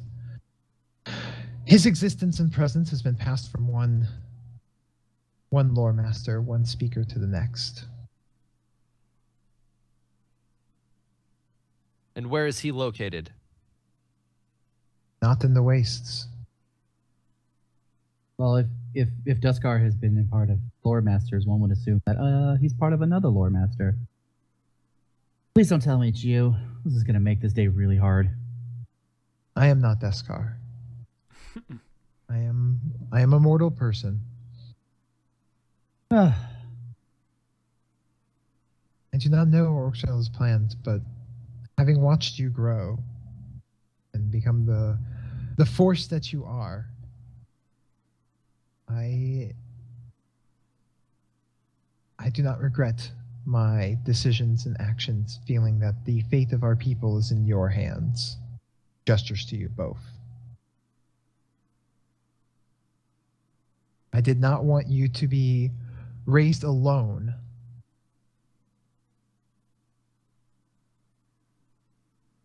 Or if you were going to have a life that was going to destine you to potentially give up your, lack of better words, humanity. Glad that you got to experience it beforehand.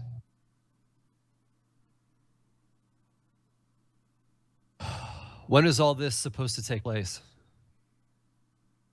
As these contingencies have been planned generations and generations. You are not the first. You're merely the one that seems to be present when it is happening. I would understand if you are angry. So interesting.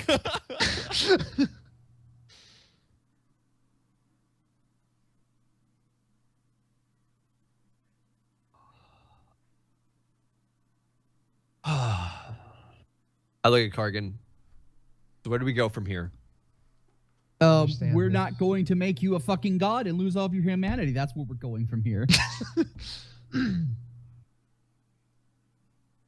I have not worked or schemed with the others in any other way. But I would understand if you now consider me antagonistic towards you, but I have no ill will for you. I mean, that's great and all, but at what cost is this going to come to?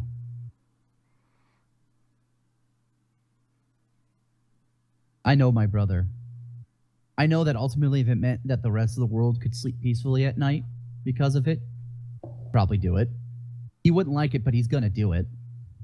But I wonder just how many lives is it gonna take to pull this off? How many people are gonna have to suffer, pass away because of this spectacle? How many more will it save? That's not the point of the question. Did we have the conversation with Kargan too about the gods not even like being more forces of nature upon the world than just actual like necessary divine power? Kargan, yeah, you guys. Kargan relayed all of that. Yeah, we did that before Roy showed up. Just. So I'm just gonna lay those cards on the table. You know the gods aren't really gods, right? Yeah, she explained that earlier. On the up and up in that as well. It seems to me we're the only ones that are getting late to this information party. Yeah, apparently. I feel so fucking late to this party, and we've been here for weeks.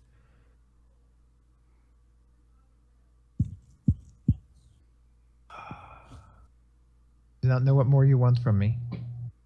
I am a tired old woman. Now you're a tired old woman.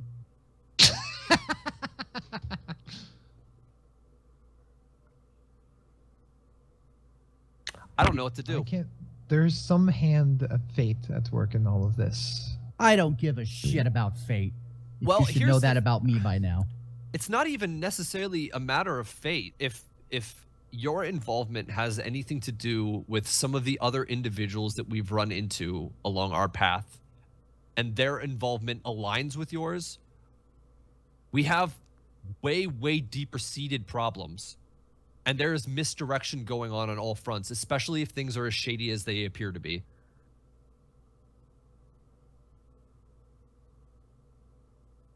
Kind of calmly, just like looks at you. She looks kind of tired and defeated. She has no further words that she can really say. Lore Master, this is quite literally history going to repeat itself. By the man who caused this issue to happen once before. There has to be a better way than what is going to transpire here than your future. And I'll be damned if I don't try and find that better way. Do you mean to try and stop it? I mean to try and do everything I can to make sure that anybody and everybody who has a chance of living a decent life on this planet, whether it be half-elf, elf, or otherwise, get that opportunity. Seeing people die just so that a few others can live and some people can just stand on some sort of throne looking down and try and protect what's left.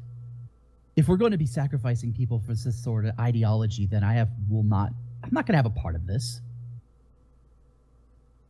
I grow very tired and wary of being tugged around on strings and seeing the same problems occur. So, am I going to try and stop it? Yeah, kinda. But I'm going to do it to make sure that everybody can find a better way. Give me a persuasion roll with advantage, you fucking beautiful bastard. Does he get karma points for that? Oh, God. I don't know about karma points, but they gave me a fucking DM hard on. Oh, baby. Yeah, that's going to be a 29, sir. Oh.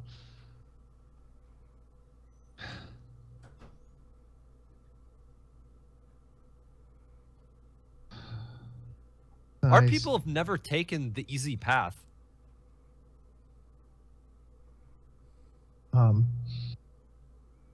With that, she kind of takes a look up and stops and goes, hear your words. There's a fire there that have long ago seen dwindled out in my own heart.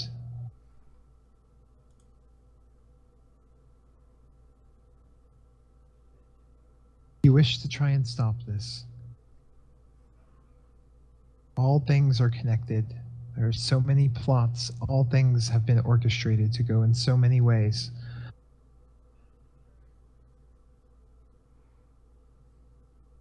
That's fine. It is back where it all started.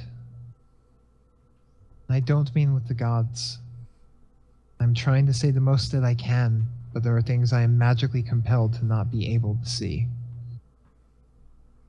Well, considering the fact that we have to deal with some unseen threat across an ocean we can't pass, or we can now, in the shell, I think I have an idea on how to stop it. All I can say is that you think back to where your story began, where it truly began. We find that is also where it is set to end. And Kira, if anyone can be more than just a conduit to send power through, well, surely there must be some way that you can choose where to send it.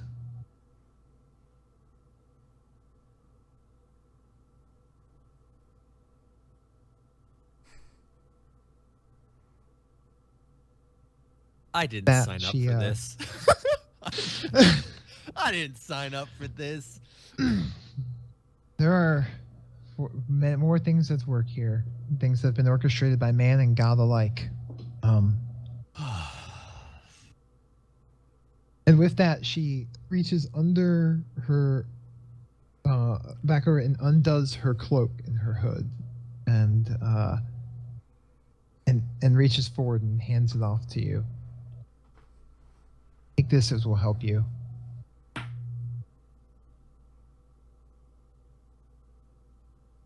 As for, she kind of like, her head kind of pauses for a moment, and then a look of fear goes over her face. And she takes a big, deep breath in and starts gasping for air. Oh, fuck. I'm going to grab and I'm going to hold the lore master.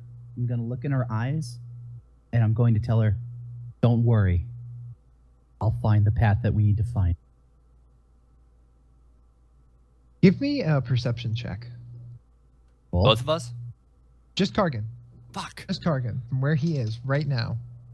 That's going to be a 24. Jesus. So as you do, and you grab her by the shoulders, you look at her and you say this, and she is grasping for air. Her eyes are wide. And in them, and you're looking, and you're staring her, then there's this moment where you see this glowing red eyes within her own. That reminds you of a dream that you had.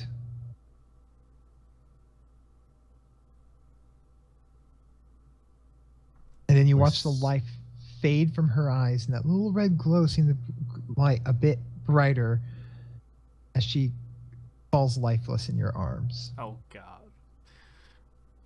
And Kargan, you now remember that dream was not a dream, and remember all of the events as they happened. Oh. Don't let Tabitha! your dreams be dreams, Jesus, Kargan. I forgot about Tabitha. Lashak, can I send a message to Tabitha and see if she is, her again? Oh. You can try. All right. The message will read, Tabitha, are you and not in Lumalia's head anymore? Kargan? Is that you, Lumalia? Is that you? It's cold. Yeah, sounds about right. Oh, never changed, Tabitha. And in that moment, Lumalia, somewhere else in the world, gets really confused as she's heard this on repeat every, 45 seconds for the past 2 years, and suddenly hears so Kargan's awful. name, some other name besides her own, for the first time, and thinks she has officially gone crazy. That's what we should use the wish for. I swear to God. It was a close third. I was hoping this problem would have solved itself by now, but clearly, Yeah, I would when it comes to any Fenris of her Long journeys Arrow, would all play out problems right. persist. I just look over at Kargan. So are we gonna try and bring her back to life? I don't think the spell works like that, buddy. Also, So we're gonna go ahead and take a break now. I'm God damn it. It's time to clip the audio because we're at like an hour and 15. Pissed, but I too. didn't- it's been an hour. All right. Yeah, it's been an hour. So, everyone, go audio ahead and stop stopped. your recordings. Yes. And export as MP3s. Blackhawk as MP3. I had to download the program this time, but I did it. You can convert it in iTunes as well. Oh, I know. It's just that when uploading it, it's like 20 It times the takes size forever. as a WAV Yeah, file. it's massive. It'll take up all of your Google Drive space. This is 38, is that correct? Beer beats. Yep. I'll be right back.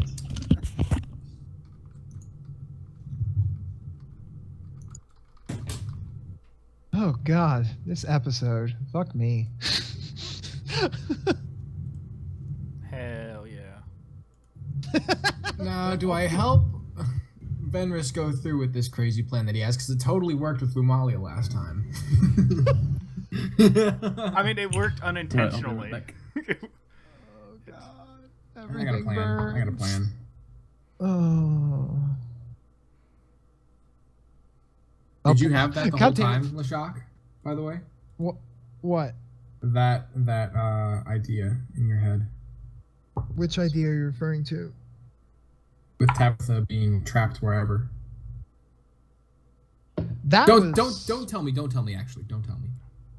Tell me once the I mean, campaign's over. that was a pure Bill doing something that went really weird in the bounds of my world, and immediately having to figure out what that was going to do. Oh man. Yeah, essentially it has very interesting ramifications as far as story goes. Essentially, during the trials, during the Garako or Igariot challenge, she died. So I thought, okay, in this world, death means nothing. So I just made her into a zombie. But it turns out she was still a zombie after the trial. So what I tried to get her soul back into her body, but instead it turned Lumali into an undead. So yeah. Because the gods didn't have any that proficiency one- in necromancy. Well, things got a little twisted. Yeah, yes, it did. I couldn't do Things anything got about a it lot because I was a twisted. troll. Was a troll. Yes, you were. And you had your intestines ripped out. Oh man, it was a really fun day. My friends beat me up. I had to fight a Hydra. A god ripped out my intestines. Told Cheer to jump rope with him. I found out it was all for naught. It was a great day. Yeah, fun times. Would not do again.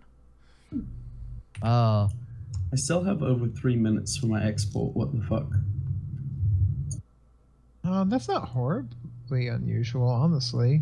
I've got a minute or like 45 seconds. It has a lot more to do with your processor and stuff than anything. I know that your computer is not exactly young. Well, he's That's trying true. to say is your computer has a low intelligence rating. It takes a while. It's true. He's kind of dumpy. It's like the Mr. Bean. He's the Mr. Bean of PCs. Oh, poor lad. It's true though. Oh man, that was some good dialogue. The shock. Fucking hell. After I interrupted it, sorry. We thin eat motherfucker. I was like, maybe I'll be able to be quiet. Oh wait, No. I can mute it. Yeah. This is a game full of fuckery. That's true. You guys make this story so great, though. Oh. Don't want what I'm Everything's getting. coming together. I learned how to. Kargan learned how to do speech during the freaking negotiations. He's gotten really good at it. I was gonna say, man, that's you haven't made a speech like that since literally No, I'm okay. the end of season 1 when you did the whole South Park, like, I learned something today, guys, speech. Yeah. That was what it reminded me of. It reminded me of Stan. That's what I was saying. Like, I learned something today, guys. No matter what you do, it always fucks you. Didn't get a chance to ask a really important question, and I didn't have the heart to do it. Do you have Speak with Dad? No, I don't. Do you think casting Dispel Magic on her would have stopped whatever effect that was? It's too late now. I'm pretty sure I'm not going to be able to match with the Lich. Plus, it probably was sustaining her. The cloak, that is. Or hiding her from detection. Who'd she give the cloak to? She handed it out to you guys. I'm not sure which one of you actually picked it up. To be I honest assumed it with was you. Why? I don't know if I. Depends on what it does. Oh. Shira Oh. doesn't seem very cloaky. I mean, I'd wear one if it does something cool that benefits me, but at the same time, like. We'll identify it and figure it out from there. Yep. Will you now? Will we? Will we have time before we die? What if we just don't go to Kirito? What if we just fucking leave forever? Then the plan happens and you're going to get whisked away and I have no way to stop it. I'm going to have to go back to the shitty forest You I say hate. that. You say that, but what if they can't find me? Then they're going to pick somebody else. Okay. Let's Like- create Atlantis Hey, underwater. Shira. There's a contingency to all this. If it's not you, it's going to be somebody else. And if you're fuck. if you're paying close attention to the story of this, I hate to tell you this, but the Demai family have all been created by I know. Ascar, I know. Lashak and I had this fucking conversation. Yeah. I know. Yeah. All right, 54 I actually seconds, boys. specifically asked him something, and he's like, "Well, I don't know. Cheer up. You'll find out."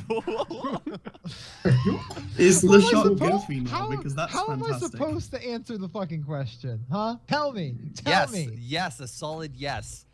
A No, hard yes. If your would have character sufficed. doesn't actually have the information, I can't tell you something affirmatively. I put it yes or no. together. I would assume he does. That doesn't mean just because he has that theory doesn't mean he actually knows whether it's true or not. There have been so many things that I don't know whether it's true or not, and my self-belief makes it so. Oh God, that is a very true thing to say. Hey, welcome to the Manifest Destiny starring Cheer Jaden. Yep, basically. Welcome to the Manifest Destiny Hour. Fantasy versus fiction. I like everyone's like, go back to the forest. Yeah, no shit. Now that I found out it wasn't a dream. Holy shit, that wasn't a dream. That's creepy as shit. What Yeah, but you exactly could- happened in your dream? I got been a long wandered in the time. forest. Tabitha got separated. I fell into a hole and met up with allegedly Duskar, and then I woke up at home, Oh, With a and it book was all a open. dream.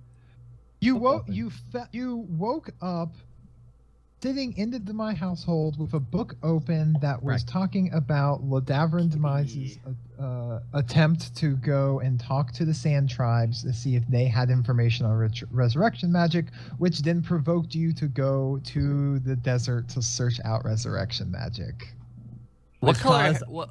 All right. Which caused a fight against some things that turn people into stone. Now- You cat still have its head. I don't know why. Now this is somewhat metagaming, I guess. But what if Ladarin Demai is actually Roy Longarrow? No, he's Duskar, jackass. I mean, it Unless could be Roy was both. lying to you. I mean, Deskar could be Roy too. Who knows? No. No. Okay, cool. We get you. You know what though? Sweet. If it was Roy that dropped me off, I don't feel bad about that Ring of Ram moment anymore. Well, Or maybe I should be grateful. I don't really know. that story was 100% truthful, but I do imagine Roy was like, yeah, give it to that bitch right there. There you go. Just make sure he doesn't die. I'll see him in 24 years. Yeah. See you soon. Oh, how you've grown, my friend. How you grow? Oh, how Wait. you've grown. So who made you? If Roy made you, that means That means that's your I'm daddy. basically related to the fucking Demise at this point. That's why we get along so well. No. If Roy made you, then you're Yes, part I've of the had long that arrow. thought. I've had that thought. And if that's the truth, I'll end my own life here and now. Hey, it's not so bad, asshole. No, it's just as bad as I believe it be. You're Fulfilling prophecy, in by sir. contract. He's in Stop by. it. Your cat's purring so loud. Yeah. Yeah, and she's also trying fucking. God damn You're it. talking to your cat in the Hasera voice. That's beautiful. Are you having? No, like I try to keep my like dice. I have like a bowl of dice. She's like, no, fuck those dice. No, she loves like playing with them. So I put them like on Yeah. the very top shelf above my fridge. And I wake up this morning, this loud crash of all these dice spilling fucking everywhere. You ass. No, nope, you're going back. Nope, you're going back. You're getting locked in a room again. Go back to kitty jail. Oh man. Well, Sure. this is gonna get real fucking interesting. God, this episode is There's so Killing many- me. There's so much. So many. Are you ready Oh, for the sorry. tree people, Lashak? I don't know if I Oh am. God, we haven't even gotten to you wanting to talk to the druids yet. I haven't had a chance to talk to Andolis yet either. Oh man. to. So All right. much The to party do, is so little time. The party is splitting and talking. So Splitting at the seams. from that fight, that was all non-lethal, right? You're still hurt. Am I? If it was Yeah. non-lethal? Damn it. Can my it be bad. canon that he's Well. actually 62 now? Like, he just added 2 years to it. I mean, I 'Cause guess I I can sat still and heal thought about that. myself. He Like a just minute grayed solid. over immediately. His stomach just bulges out as he gets the beer gut all of a sudden. That metabolism slowed down 15 minutes ago during that fight. Hot damn. It hit hard. Gotta love those fucked up episodes where I'm sitting there not knowing what to do because everything's fucked. Yeah, it's better when you can just hit stuff, right? It's so much easier. It's so much easier. Why can't I hit my feelings? That's my motto. Armor class is too high. Oh. All right. So, let me just doing the whole double checking that the audio export's there. Good. Is everybody done exporting and ready for round 2? Aye, sir. Sure. Yes, sir. Yep. All Aye, right, sir. countdown. I will count down from 3. We will record on record. Then I'll call all your names individually. Okay? All right. Okay. All right. 3, 2, 1, record. LeShock is here. Long Noodle? I'm a banana. Kargan of the Monologue? Hi. Kira. Good night. Hasser? I'm just hoping this mic doesn't pick up my cat being so pissed off. No, That she got But locked in a slightly. room. totally It's hear the slightly. cat. It's beautiful though. I appreciate it. Blackhawk. That cat sounds really sad. She is. Poor kitty. And Verity. Hello. All right. Welcome, everyone, back to part 2 of episode 38 of T-Force RPG. It's a Long Story. I am your GM, LeShock, here, as I am pulling out my hair as the party is split themselves tonight. Splitting like your hairs. Splitting like my hairs are graying, but not me quite too. splitting. Hey, you'll make a fine silver fox, Hasser. I got it. Yeah, it's gonna be fun. You've got the right face for it. Okay. He's like, I'll take the compliment. Anyways, we just left off, the Venrus wants to put his soul into a gem, have Verity kill his body, so then he can put his soul and then animate the dead body to be a zombie, so then he can try and take over Magnus's body to get rid of Magnus, and then try and put his soul back into his undead body to try and make himself a somewhat undead but still sentient. And Verity is like, That's what the most the crocked literal man I've ever fuck? heard. You're better off just finding another wither spell. But no, we're gonna do that. Okay. It's gonna work, I tell you. It's gonna work. Okay. If you believe it. Then Hasser went and beat up an old man and took his chain. Damn I straight. hope you feel good about yourself. I do. Found, Okay, went to why are the you wa- guys so pissed off about that? went and found no help at the public library. And Kira and Kargan had a long conversation with an old woman about morality, and Then she Kargan got so held sad her she while died. she choked to death. Yep.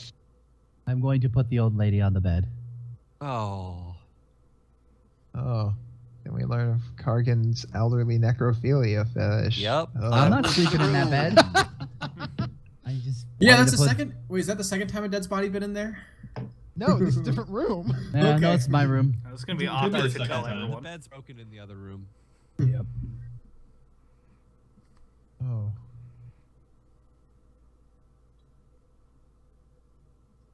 All right. So we just had left with Kargan and Chira having gained these revelations and watching Lore Master Ariel die in Kargan's arms after handing her cloak off to them. And a lot of information and suggesting of ways that where they could look and what they could, and some vague hints of what they could do as she was magically compelled otherwise, and seemed that there was still a lock kept on her. So which of you is taking the I'm just gonna go ahead and send it to you, Kargan. Because at some point you'll identify it, and that's the cloak. Identify it now. Identify it now. Why wait? And now we're gonna go. Yes. First, now we must go to the Lorax, where he speaks for the trees. I speak to the trees. And Dorlax. Yes, and Dorlax. And Dorlax. I like it. This makes me happy. So your preparations, as you know, this day is layered in weird actions. You were wanting to go off and contact, or even straight teleport via tree to your circle. Which are you doing? So if you'll recall, there was a pond that I went to meditate at once. Yes. And the purpose was not only to meditate, but to create a connection between the home of the Dryads and this party. It's a temporary one, but it lasts nonetheless for my uses. There's a thicket of foliage that when pushed aside and ventured deep enough into, is a portal back to the Dryads, and I would like to go home. Okay, so you're going to use your 6th level spell, Transport via Plants. Yes, sir. That's correct. Just remembering here, for this purpose, because it is each casting of the spell is a one-way trip. So I'm just familiar myself with how many 6th level spell slots you have, which I think is literally just one. the one. Yes. Okay. So which means I'm gambling a lot on this. Yes. Because you are. Oh, good. He's learning. So for those that you going to temporarily move this up a little.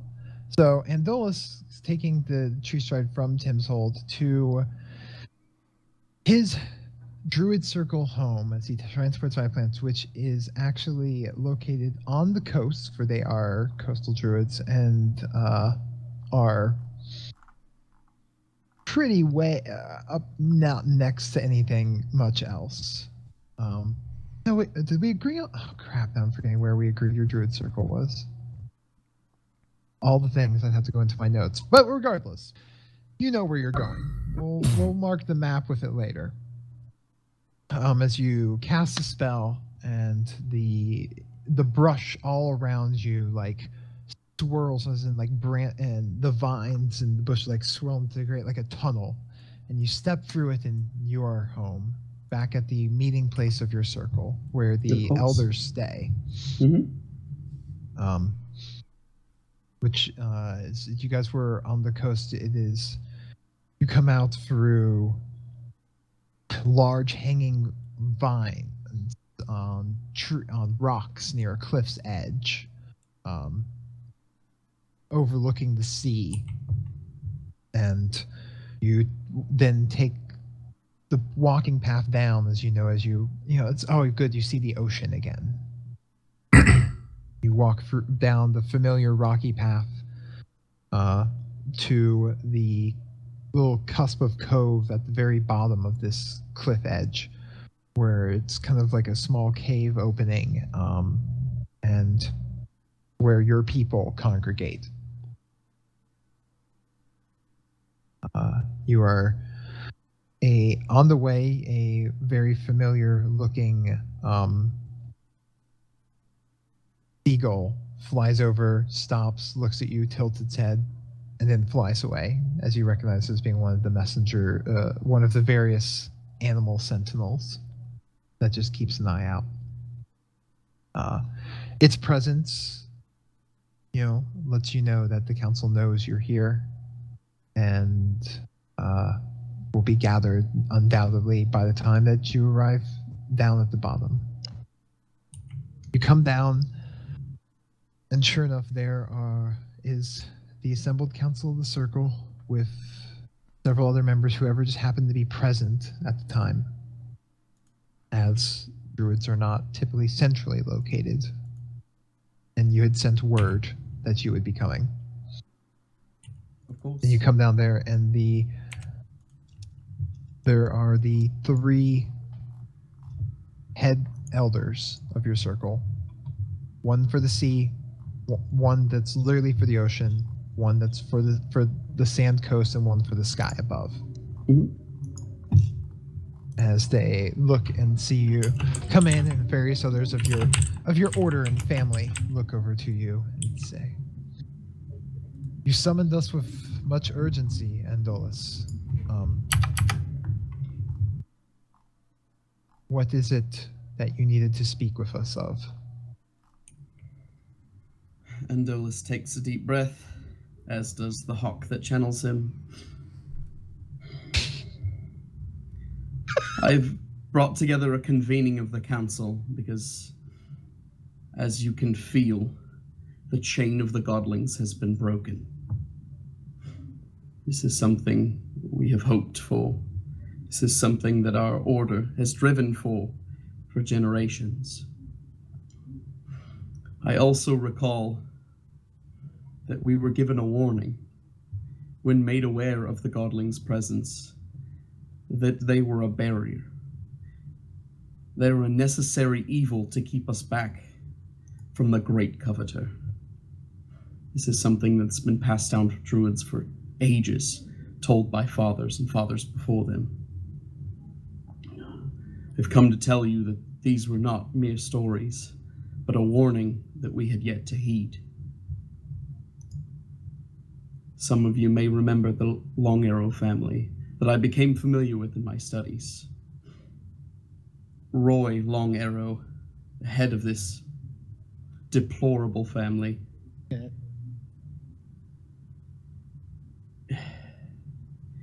He's a vessel for this evil. I don't know why, but he's brought us information of its coming. It wishes to swallow up everything that we know and love. It wants not for nature to progress. It only wants to hoard the souls. I come before you, Council, with a plea.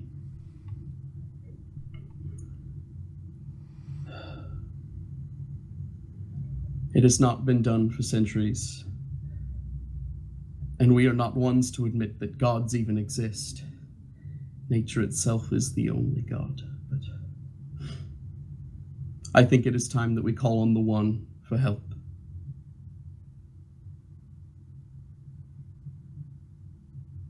Elder Ferrith, who speaks of the sky, takes a deep breath.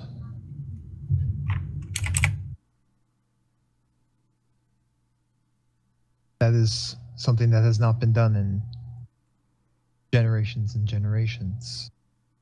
Have been given our instructions and our task, how to best care for this land and this world and harness into its powers and conduct in the natural order.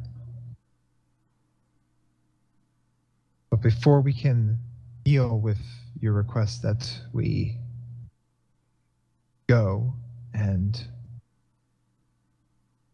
summon forth the one that taught us all that we know, there are things that we must address first.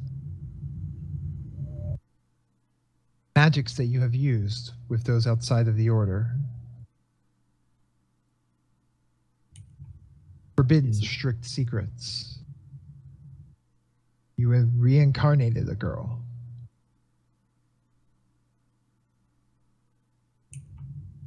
This is true.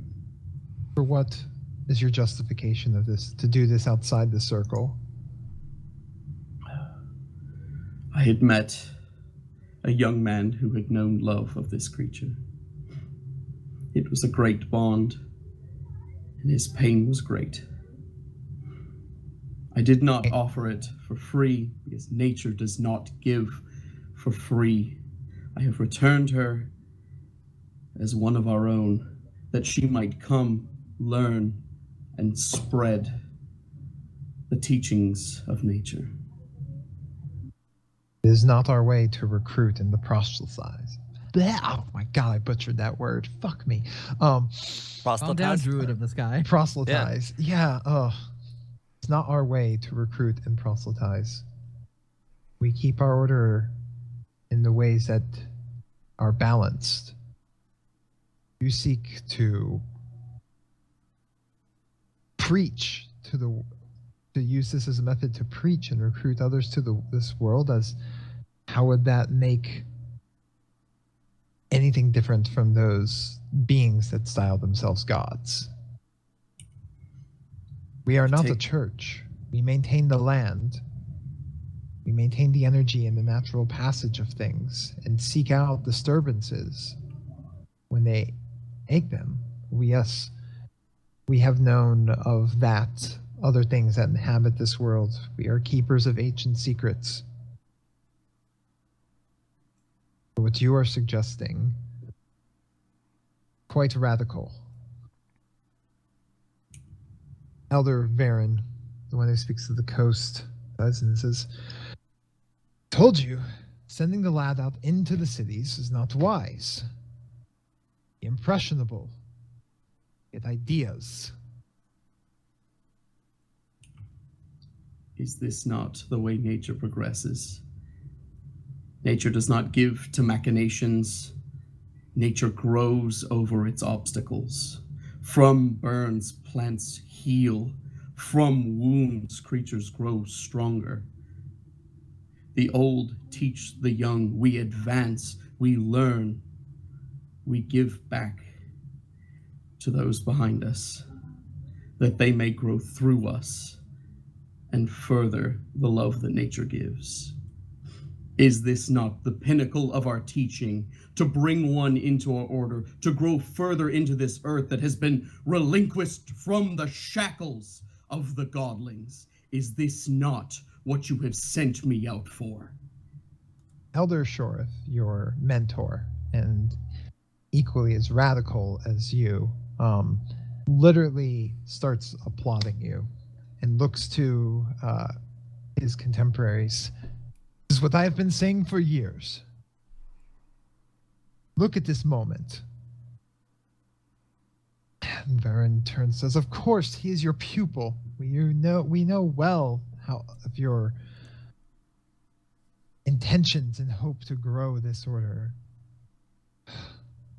Bareth just rubs his temples, looking stressed as he hates mediating between these two. As very much this is an alignment of orthodox and progressive, and then the peacekeeper.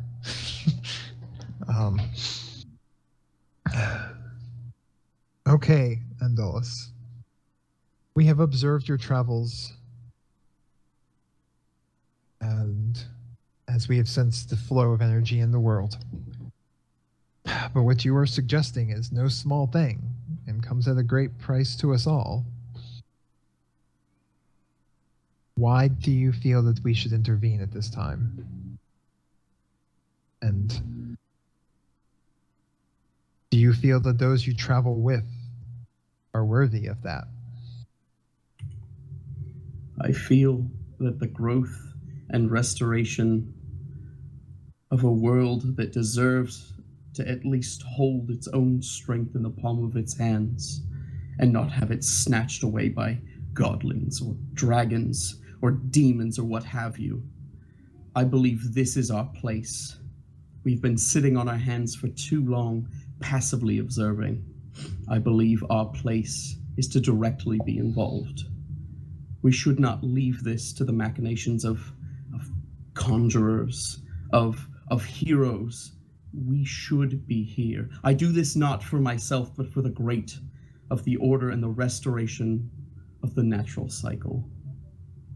Those that I travel with, though it may have been for a short while, have more than proven themselves worthy of championing this cause alongside me. Shira, the one who lost the young mate, has shown great anguish and strength. Though possessed by a godling, he broke through. His brother Kargan has shown great compassion and has walked with him in his travels. Though he may be shadowed by a great destiny of his brother, he has been ever as strong, if not stronger at times. The man is a bull. He needs steering. Venris, who I've spoken of many times from my travels, and was once given prone to wickedness, has shown that he has intelligence and shown that he can work through his own personal motivations. I truly believe that one day he can become a great leader. He doesn't yet know it, but I believe someday he will work not of his own devices. There is a small one, Verity, whose loved ones were massacred through a great wild spell. I'd say, if anything, she may know more than the others how truly great and devastating nature can be. And they've brought along a new one, Haser. I don't know much about him, but I look at my mentor. I think you'd like him. I believe with this group, we can wrest the world back from the corruption that seeks to take it over. I give my life, my existence to nature, whatever I can, to further this along. Give me a persuasion roll with advantage. Fuck you guys tonight. Jesus Christ. Do. You said persuasion. Yeah, Yes.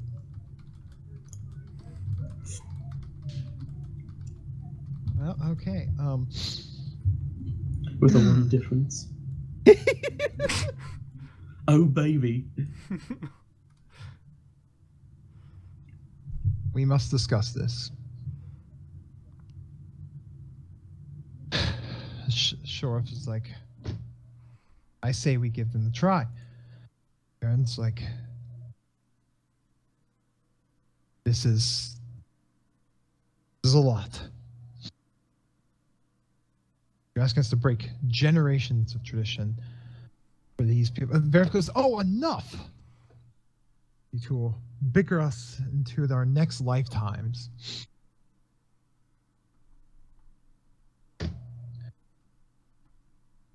Bring your friends here.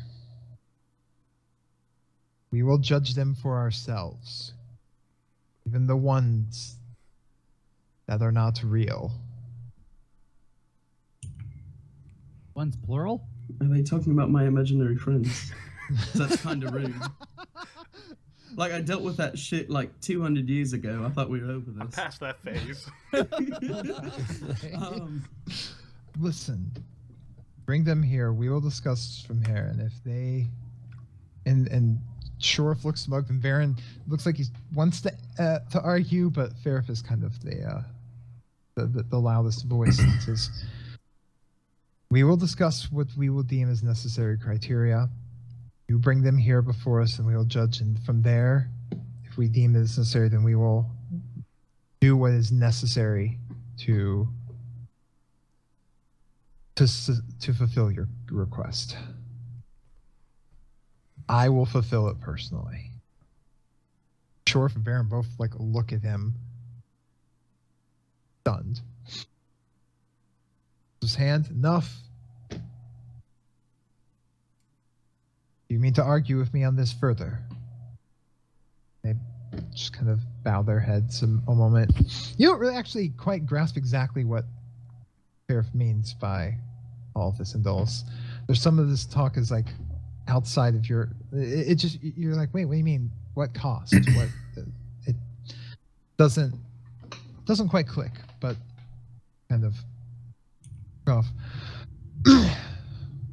We'll send you back to them. Bring them, and if we find them worthy and your cause worthy,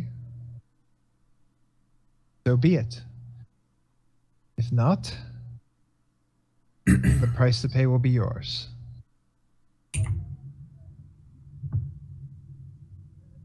Of course. Thank you, my leaders. Now go. I have much yelling I have to listen to.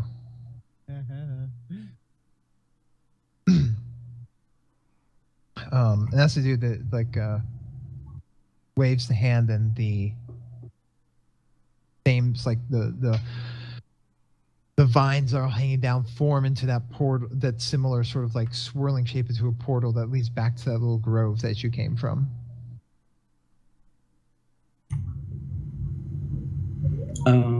Excellent. Then I bow and take my leave.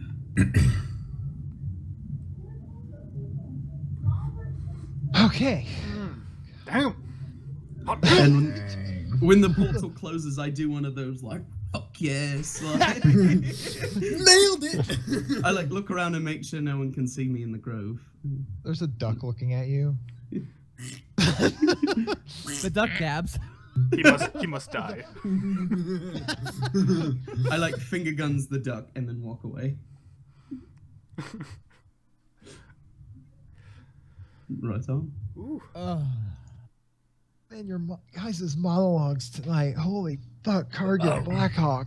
Woo, powerful. Yeah. Monologue off. Go. Monologue See, off. I just get right to the fighting. You guys take your time. Yes, not a problem solved with I can't with fight an punching old people. woman tonight. We don't fight I old refuse. people, you ninny. Speaking of fighting, do I have to go and deal with the crowd who are asking how come I pulled off like resurrection jet or what? If they see haven't you, come barging in, but you're still in your room. I have to go deal with that because that's on the to-do list tonight. That's on the to-do. Okay. Well, we're gonna jump back to Verity and Venris, team double V. Oh god. BB. All right. Oh dear God. This episode tonight. So you guys have gotten alcohol, despite your wishes. Venris still picked some up, and are now at the entrance to the Grey Follow estate. I try to will it open, see if it responds to me at all. It does. I begin walking through, and I will ourselves to go to the ritual chamber. You go through and get back into that area, and you kind of realize that it still hasn't been that long, and all of the bodies are still there. Like all the chaos and everything that you saw. There are still scorch marks on walls. There are blood. Though no one died in the ritual chamber. Still all of those marks in there. And there you are. There's those large kind of like inwardly pointing 6 curved pillars, like almost like claws, like facing inward on the arcane focus circle. The huge like star sky ceiling. The shelves of various ingredients all along the side. Venris, I was hoping if you may, before we start on the ritual for you, we at least study the structure of this room, try to find out how magic was channeled through here. I feel as though we are attempting more rituals in the future. We need to have a better setup and something more a guaranteed way of succeeding, something to help us. I agree. Preparation is key when it comes to necromancy that I've learned in the past. And to be honest, I really don't want to die today.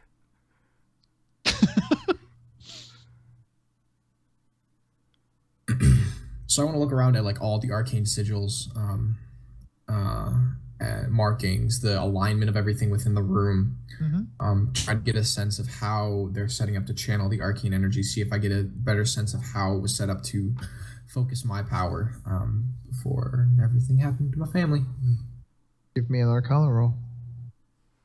Have I gotten back advantage yet? Because I used it last time on the resurrection ritual, but it hasn't been a long rest since then. Yes. Okay. Yes. Because I forced the die roll. Okay. So, yeah, let's re-roll that. That is an 11. Ooh. Okay. Yeah, one of them was a natural 1, so that would have been really bad. Whoa. Your magical talent has always just been like raw instinct, and actual study has not been your forte. That mean, you've done it, but you did what you had to do because you've always relied on your natural connection to things. You pull through the powers of the world through sheer force of will.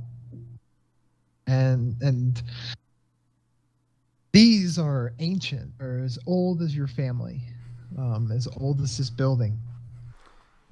You have no idea how they function. Having trouble, Veritas. Yes,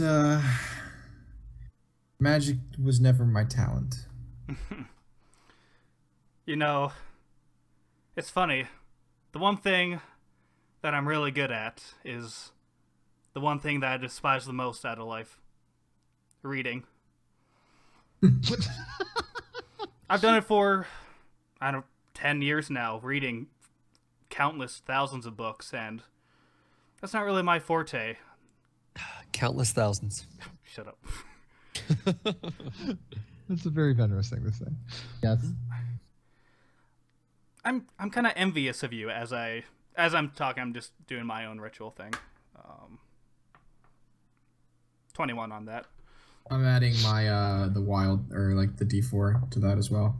So what'd you get? 21? Yeah. You got 23. Okay. Got added to that. So you're delivering your envious statement and walking around and reading the circle here. And while some of these runes and markings are things that you can recognize, they're done so in such a complex and layered manner that it's like art. Beautiful thing that they have devised here. And what you start to gather is that whatever these curved 6 pillars are made of, they jut deep into the ground beneath this building. And must be, you have no idea exactly how long this, but they are and it's aimed to just literally draw as much from connection from the actual raw magic of the planet and just be able to funnel it in here. Okay, do I know how to activate it? It's not something that you directly activate. It's something that you would use to more empower. of an amplifier. Yeah. Yes. It's more of an amplifier, but it would and what you theorize is that you could use this to amplify essentially any spell to empower it beyond normal comprehension, but the coming with it would be potential unknown side effects, as drawing this much power into these spells is not something that you're trained to how to do them very specifically. And this is like, I don't know, hooking up trying to powering a flashlight with a lightning bolt. Carving a statue with dynamite? Yes.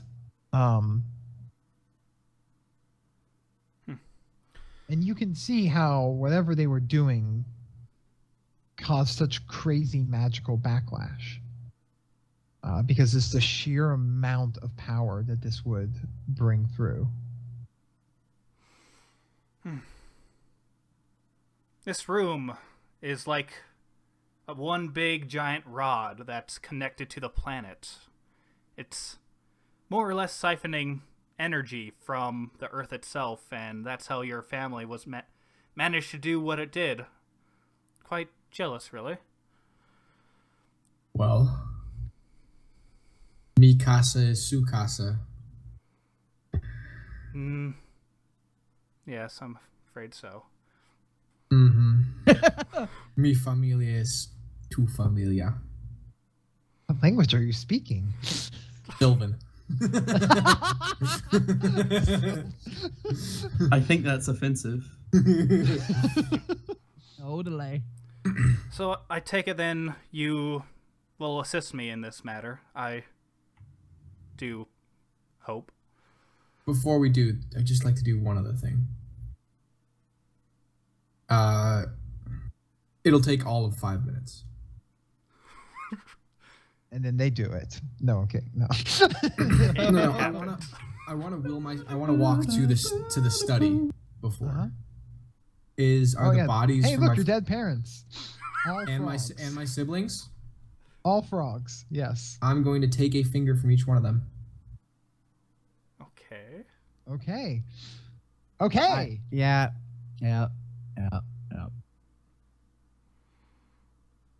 You take your finger from each one.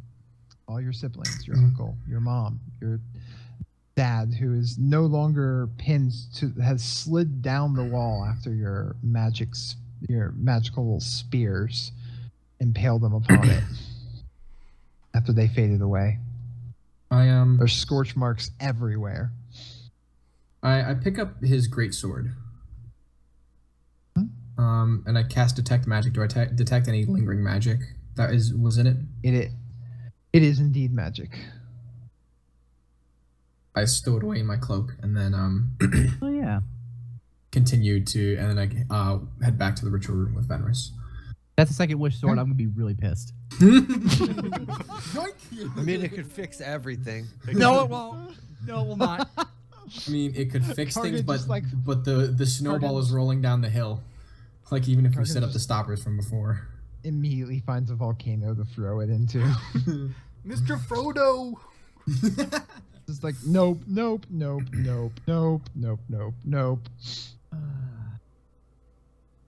Kargan's gonna be afraid of every magic item, afraid that it has wishes in it.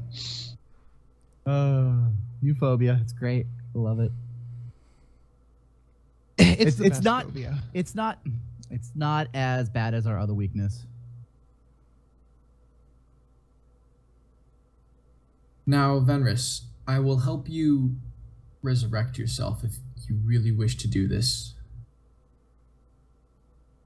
But you will not take Magnus.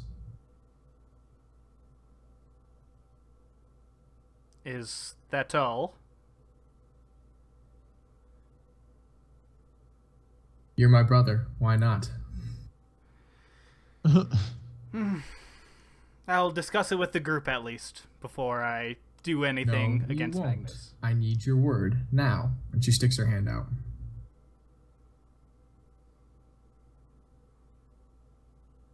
Very well, sister. As I shake your hand. I want to insight check and make sure he's not lying. I mean, Vendors doesn't know himself either if he wants to or not, so I don't know what you want me to roll here. Are you lying? I don't know if I am. It's like half and half. It's like No, just give me an insight check. I got a Bill will 13. just- I'm not rolling well. he doesn't seem like he's lying. Kind of waffling, honestly. You know, before we do this, actually, we should have the others here. Share word of what we found, and then attempt this crazy shenanigans.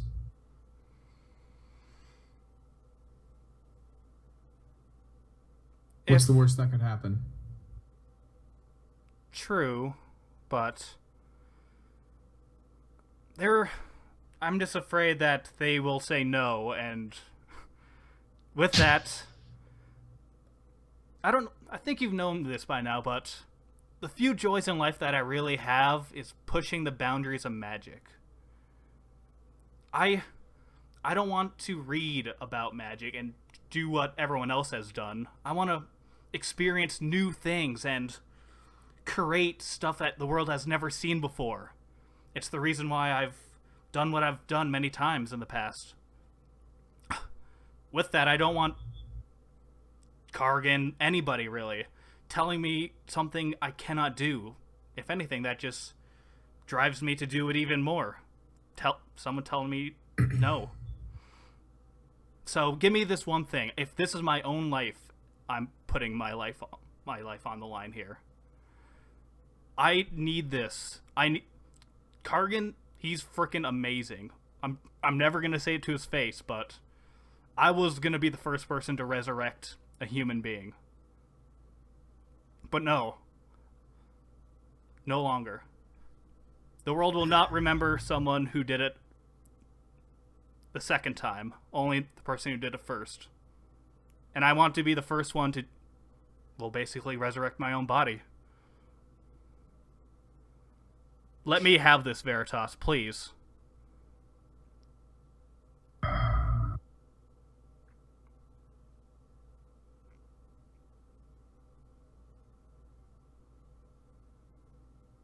I'm in agreement that magic should be pushed, but I'm in the position I'm in now because the right preparations weren't made. And I feel as though you're rushing this because Kargan did something that you wish to do yourself.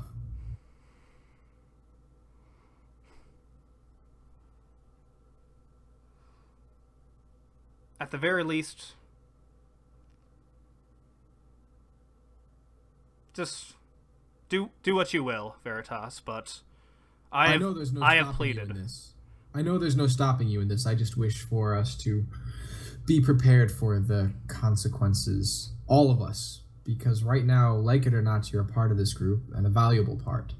And if we're missing you, then dealing with your father, much more difficult. And whatever else there is. We need you, Venris. Even if you won't recognize it yourself.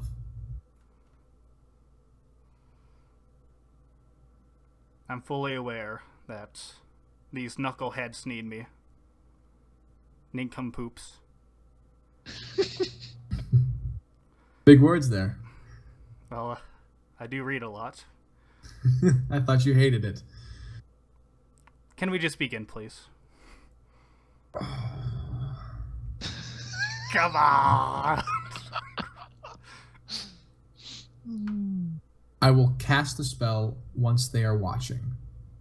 I will not stop for them, but I want them here for it. Very well. I see that you will not change your mind on this matter. I am humbly your servant in this matter, I guess. And I wait for Veritas.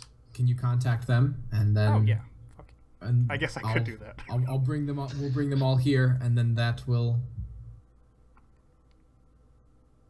And then we'll begin. All right. I'm gonna waste 2 third-level slots and 1 fourth-level slot to cast 3 sendings to Kargan, Andolis, and Asair, since I saw them all leaving separate ways, I believe. And they're all going to be saying,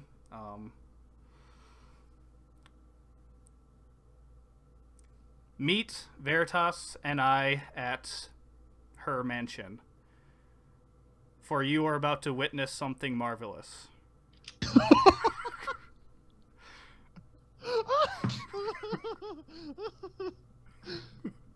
I just have a thought in my head. Okay, yeah, let's watch this guy make a fool of himself. I know he's got something planned like that. Oh, you know the worst part is, like, if this goes wrong, nobody can resurrect him today. That's correct. And as I send it, I hand Veritas my animate undead scroll. I have a reply, bitch. Okay. It's gonna be, hey, did you guys look into that key yet?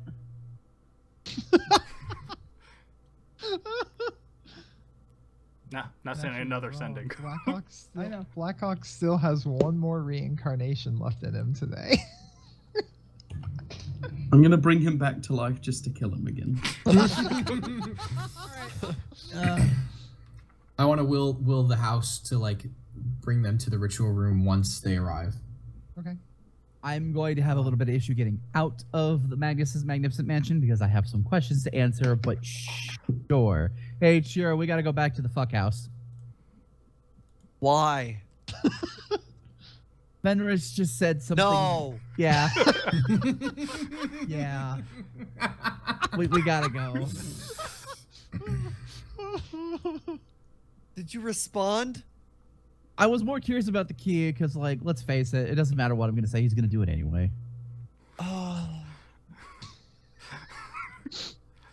What if we just don't? I also, on that note, I take the cloak and I hand it to him and I go, in the meantime, attune to this, wear this.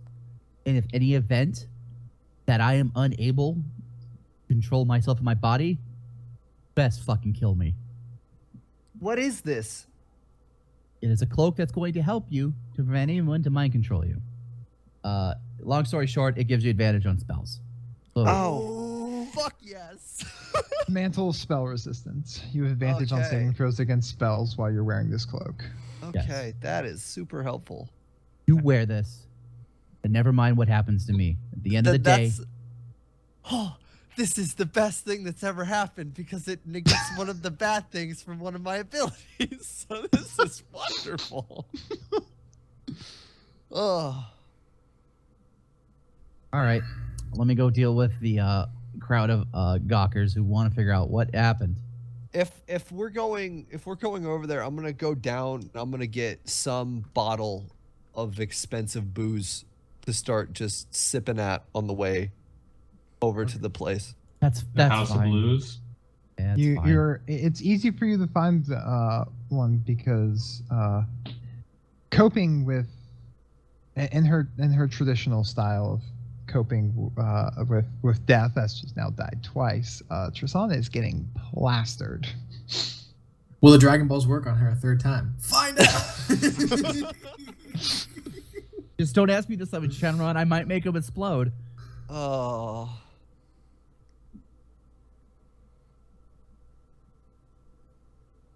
All right, let's get this over with. As they're heading over, I want to cast Detect Magic again and get a sense of the flow of the room and figure out where I should be, where Venrith should be. Detect Magic is not going to show you that. Detect Magic is just going to show you all the fucking magical auras in the room. It's not going to give you any sort of clue as to the flow. I'm going to try it anyway. There's no roll for Detect Magic. No, but it's for the wild magic thing. Oh, you're just trying to proc your wild magic now. Like, you're just baiting it. It's gonna happen and then everything's gonna go to shit. That's usually how it happens. I resurrected everyone, and now there's a fireball in the room. I was so afraid that was gonna happen. Like, fireball, kill everyone and the baby. Sorry, guys. Resurrections make me nervous. Let me deal with the crowd. The Kargan, you walk, and yeah, sure enough, because I mean, a lot of the crowd had actually dispersed because you guys disappeared and were in there talking to Ariel for a while. But as you come out, some people begin to notice you. Because you guys made quite a scene when everything was happening. Just a little. I nudge him. I don't suppose you have another dimension door. Actually?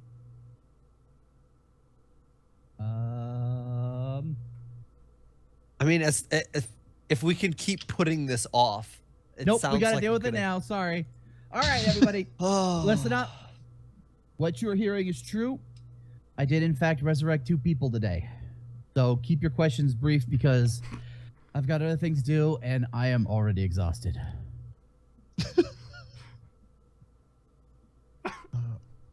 This is the shittiest press conference I've ever been to. No, because there was literally the press conference of the guy who said, "I'm just here so I don't get fined." Top 10. Yeah, but top 10 for sure.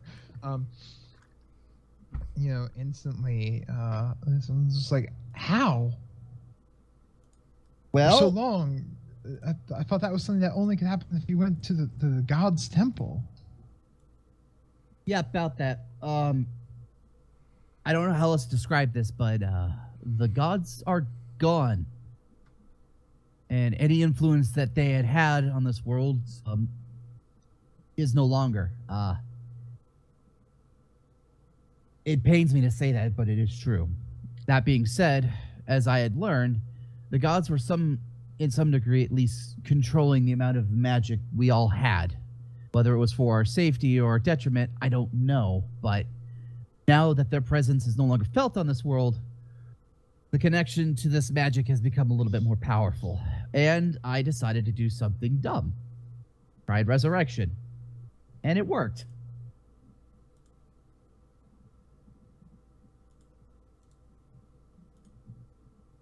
Next question. So, give me a persuasion roll. All right.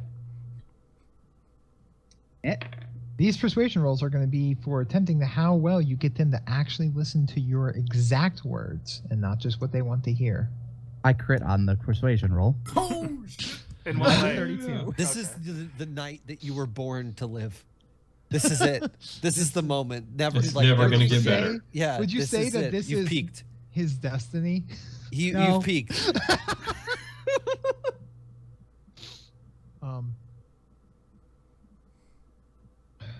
So you're saying that anyone could do this? I'm saying that if we are going to do this, it's going to take more time and it's going to take more research. Even though I was able to pull off 2 resurrections, it was incredibly dangerous. And if it weren't for the help of my friends, I doubt it would have even been possible. There is potential, yes, but if we just try to experiment, the backlash and the negative results could be catastrophic.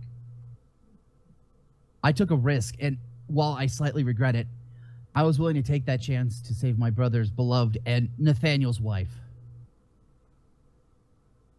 Nathaniel from the eating food with his resurrected wife and child, like raises a mug to you.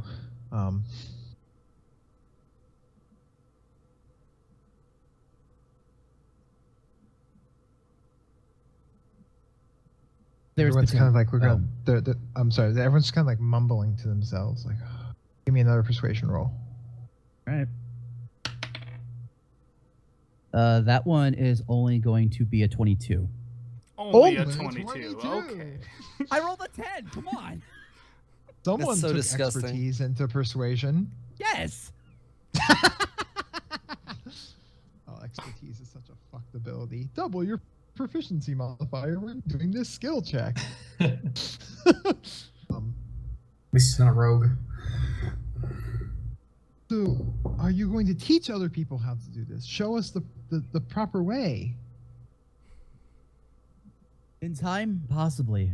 For now, I need to spend more time searching the exact depths and the risks of this magic.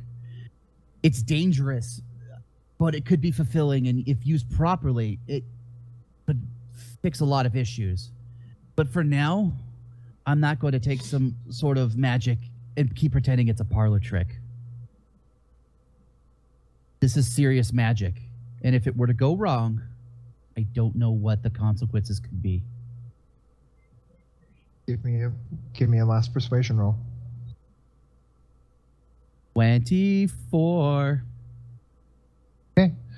The crowd kind of like, as you say that, like you kind of give that like tone that like this is the end of it, and they seem to kind of then all just kind of disperse and start talking to themselves.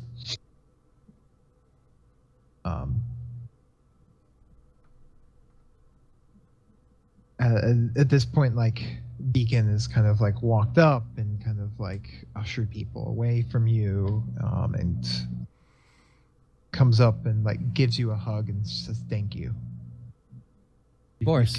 You've kept my family whole. Well, anything for mostly. family. Still Tabitha. We couldn't take another loss. I will do what it takes to bring Tabitha back. Pats you on the shoulder. And I kind of lean in and I kind of whisper, I go, send word to Eremos. There are bigger troubles ahead. He looks like concerned and instantly worried. And his like hand just like reaches into like a natural like like ready fist or something, and just, okay. There's a fight, to call me. I nod. He nods back and goes off to get everything prepared. He send word to Eremos.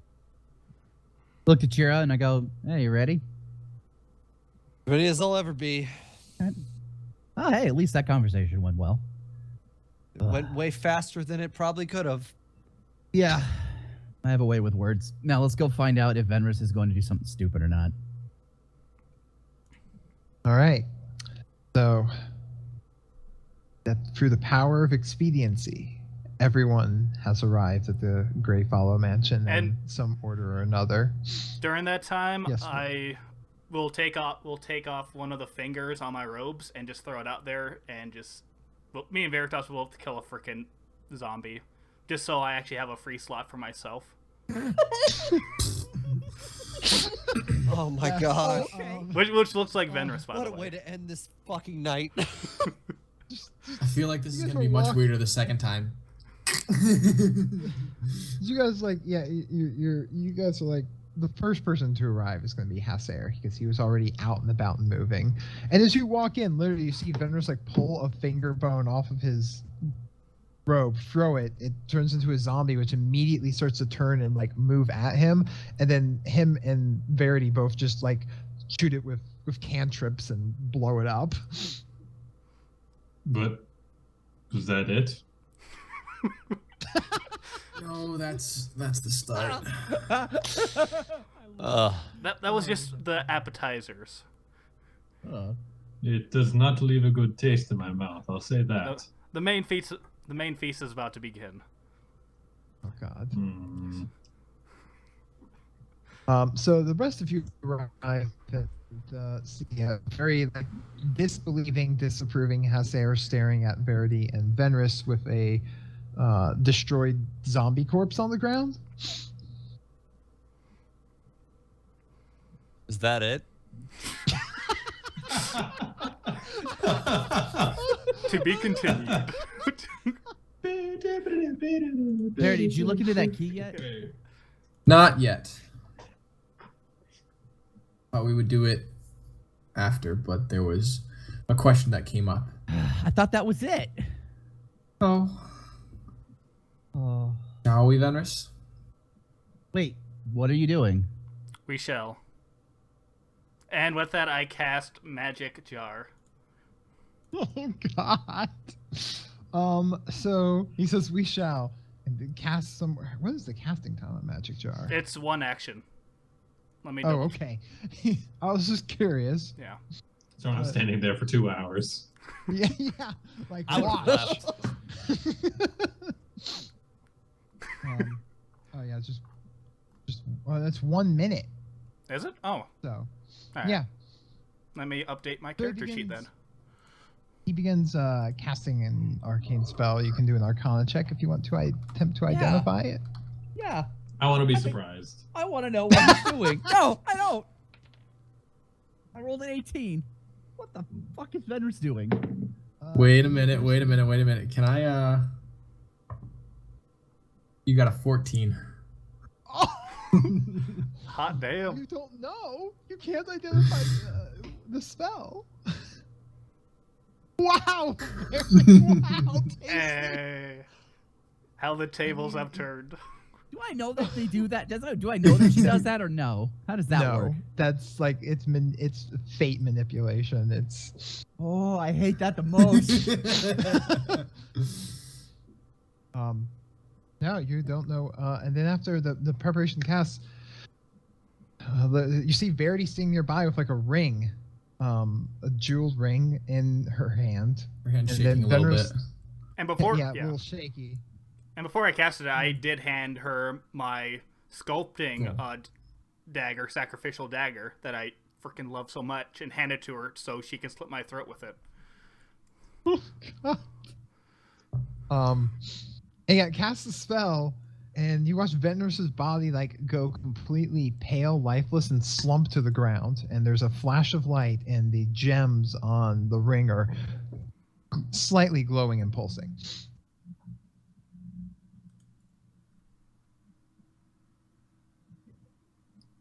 I think, okay, this is slightly better. I put the ring on my finger, and I say, let me finish whatever I'm about to do. And I walk over to Venrus, and I slit his throat. What is happening? I'm just confused as fuck. My favorite thing is that Chiro's just like, I'm looking at Chiro's face on webcam. I literally picture the character Chiro just watching this, like, not, like, completely unamused and not caring. What is Can I going help? on? This looks fun. I hope you two know I don't have the magics to be bringing anybody back from the dead right now. I mean, yeah, I'll let this play out. All right, step 1 done. Okay. Right. So you kill Venris's physical body. Verity, for the love of God, I hope you know what you're doing, and I hand you an inspiration die because like this better not go wrong. Oh, what's the worst that can happen? It's Venris's idea, and she flashes a smile at that.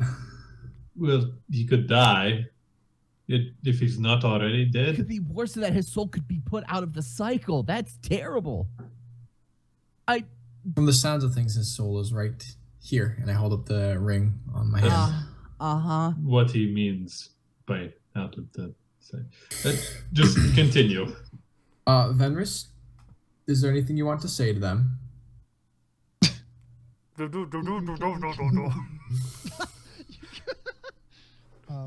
Yeah, that's what you hear. Nothing. Okay. Use the scroll of animate dead.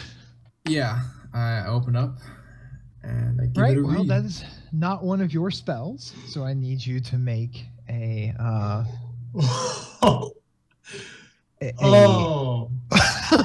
what? I remember how the scrolls go. If it's not in your spell list, I believe you need to make a check with your casting modifier, so a charisma check. I'm trying going figure to out step proficiency back goes into because that. the last time something like this happened, somebody became undead with a spirit in their head, and I'll be damned if Venris is in my head. When I'm doing this, Lashak, I'm stepping in the middle of the 6 pillars. Stepping out of the range of the 6 pillars, trying to slowly pull everybody back with me. Oh, hold on a second here. Oh boy. Please. I love this. I love this. You risked everything and you didn't even read. If the spell is on your spells class list, you can use an action to read it and cast a spell. Otherwise,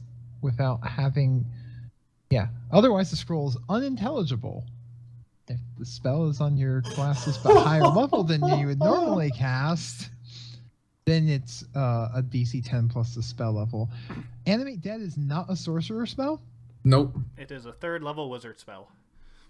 And Verity cannot use a wizard scroll. Or cannot use a scroll, cannot cast Animate Dead from a scroll. I flip open the scroll a few times to make sure I'm turned upside down. Is everything all right? Oh boy. I just want you to know I'm not here yet, but I'm literally going to beat you with your own dead body the second I enter this room. Oh my fucking god. How much time has passed since he slit Venris's throat? Okay, can I cast a message into the ring?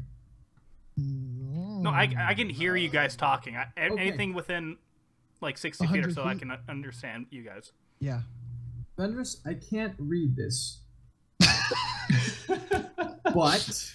but if the spell was what you told me before, my head is your head. Kind of wait for a little bit. You're right. Oh my god. Yes, oh, no. I will then possess Veritas then. And can I intentionally fail the saving throw? Yes, you can. Your soul goes into the ring, and Venris now possesses Verity's body.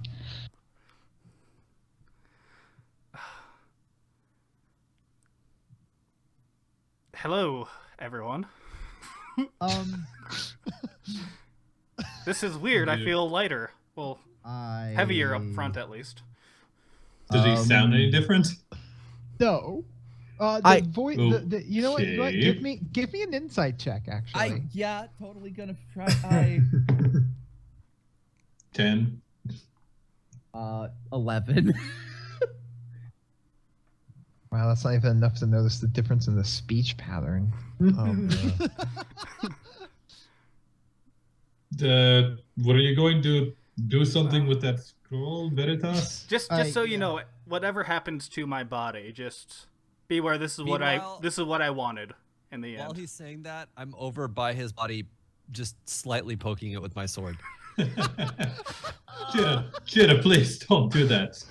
Oh. Sorry, Chira. If this fails, you're not gonna be the one who killed me, as I cast Animate Dead. Oh shit! Loophole.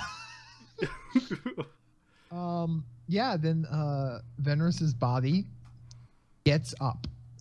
As now an animated zombie. Okay. Yeah. Now I think this was not what I was intent. Okay. Well, I guess now I can just end the spell then.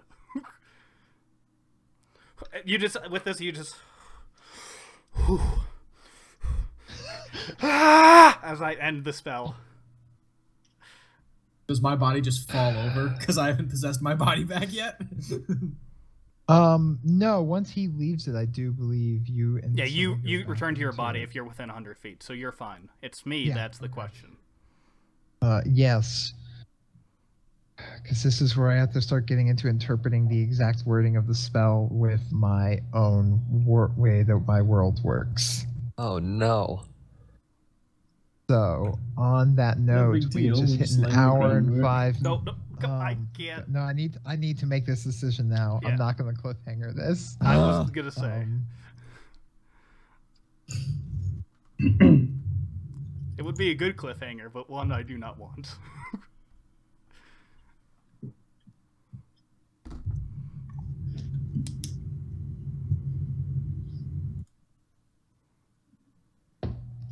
Ladies and gentlemen, Venrus is dead.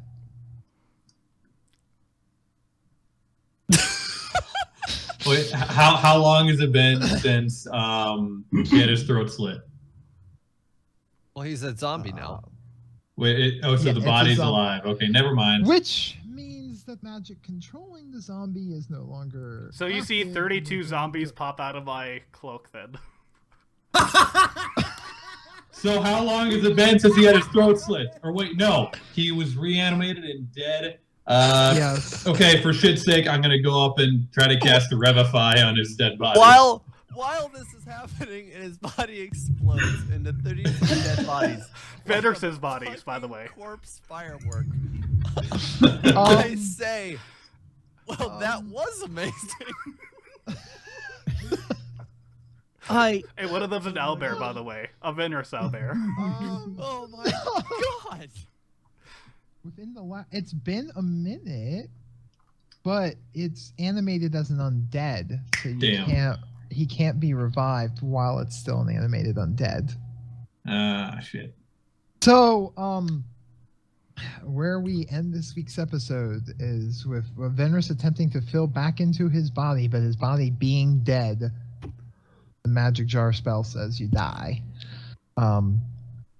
You were able to create that weird effect, pushing different parameters where the soul was freely hanging. There was God's magic involved, but in this one,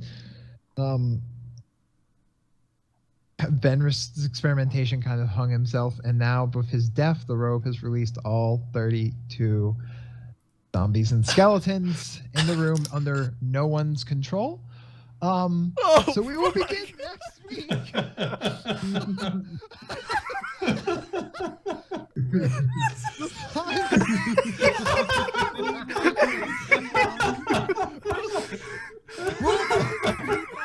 Don't listen to any of Venrus's plans ever, Verity. I thought I made that clear. No, this is amazing. This is so bad. Literally weirdest character death I've ever seen. This is what I wanted. Boom. This is so fitting, though. Yes, we will tune in next week with the TFAPs versus 32 zombies. And an owlbear, by the way. With 31 normal zombies and an owlbear zombie. Can I just thunder wave them away, please? I will. I mean, tune in next week to find out. Yeah, because 32 zombies are still only so much of a threat to you guys. Yeah, they only have 20 HP, all of them. Yeah, they only have 20 AP. Like, I'm sure that, Verity could drop like a fireball that you would all survive and kill. I'm pretty sure this isn't it is just a weird end to the legacy that is Venrus Longo. No, it's a fitting end, I believe. Once his body's no longer animated, you can attempt to revive him, but oh my god! While he's an undead, he's unrevivable. So, does the spell end with him dying though? Yes, because no, technically it the soul loses control. Oh. Animate Dead animates it and controls it. Once 24 hours has passed, it's still an animated zombie, but no longer in control of the caster unless they cast it again. So we have to also beat up the zombie Venrus. Every one of these, the ones that were in his robe were no longer under his control, but were still zombies. Once animated, they are permanently animated. Yeah. It's in a matter of controlling them. So, welcome to episode 38.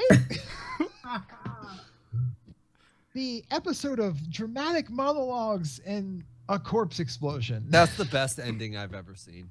I just gotta ask one question. Did dead Venrus level up? He did kill himself! Pretty good guy. He killed Venrus. So, No. Yeah, that's it for this week. Phil, we'll maybe see you next week. What I feel like we should do is over this week we should workshop potential new character, because we don't know if everyone's going to try to revive you, and even if they do, we don't know if they'll be successful. True. It's true. Hey, I don't wait, so his soul isn't in the ring? No. And he tried to try to make his soul go back into the zombie. And since I ended the magic jar, no more. Yeah. He was hoping to make himself like Lumalia, but that was a bit of a different circumstance.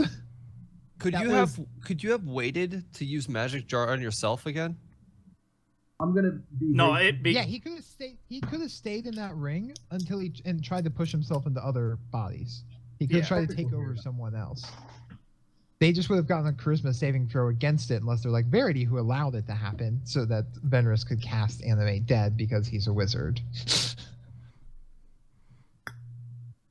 So he could have just lived in that ring and tried to possess whoever he came across. I could. We're gonna go ahead and end the recording now, everybody. If you want to go ahead and stop and export, and I what the fuck?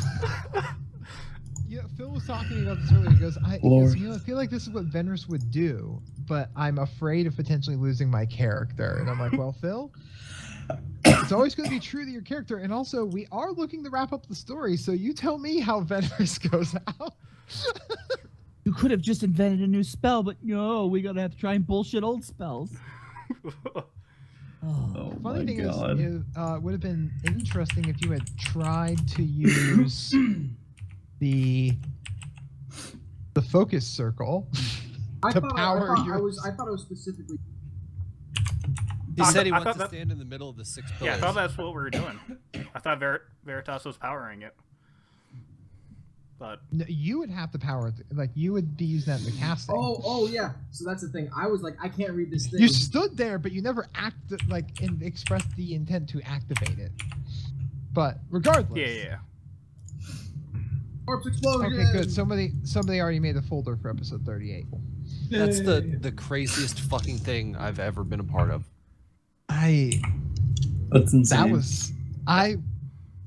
That was fucking hilarious. That went from us like jokingly poo-pooing what he was doing to just fucking crazy.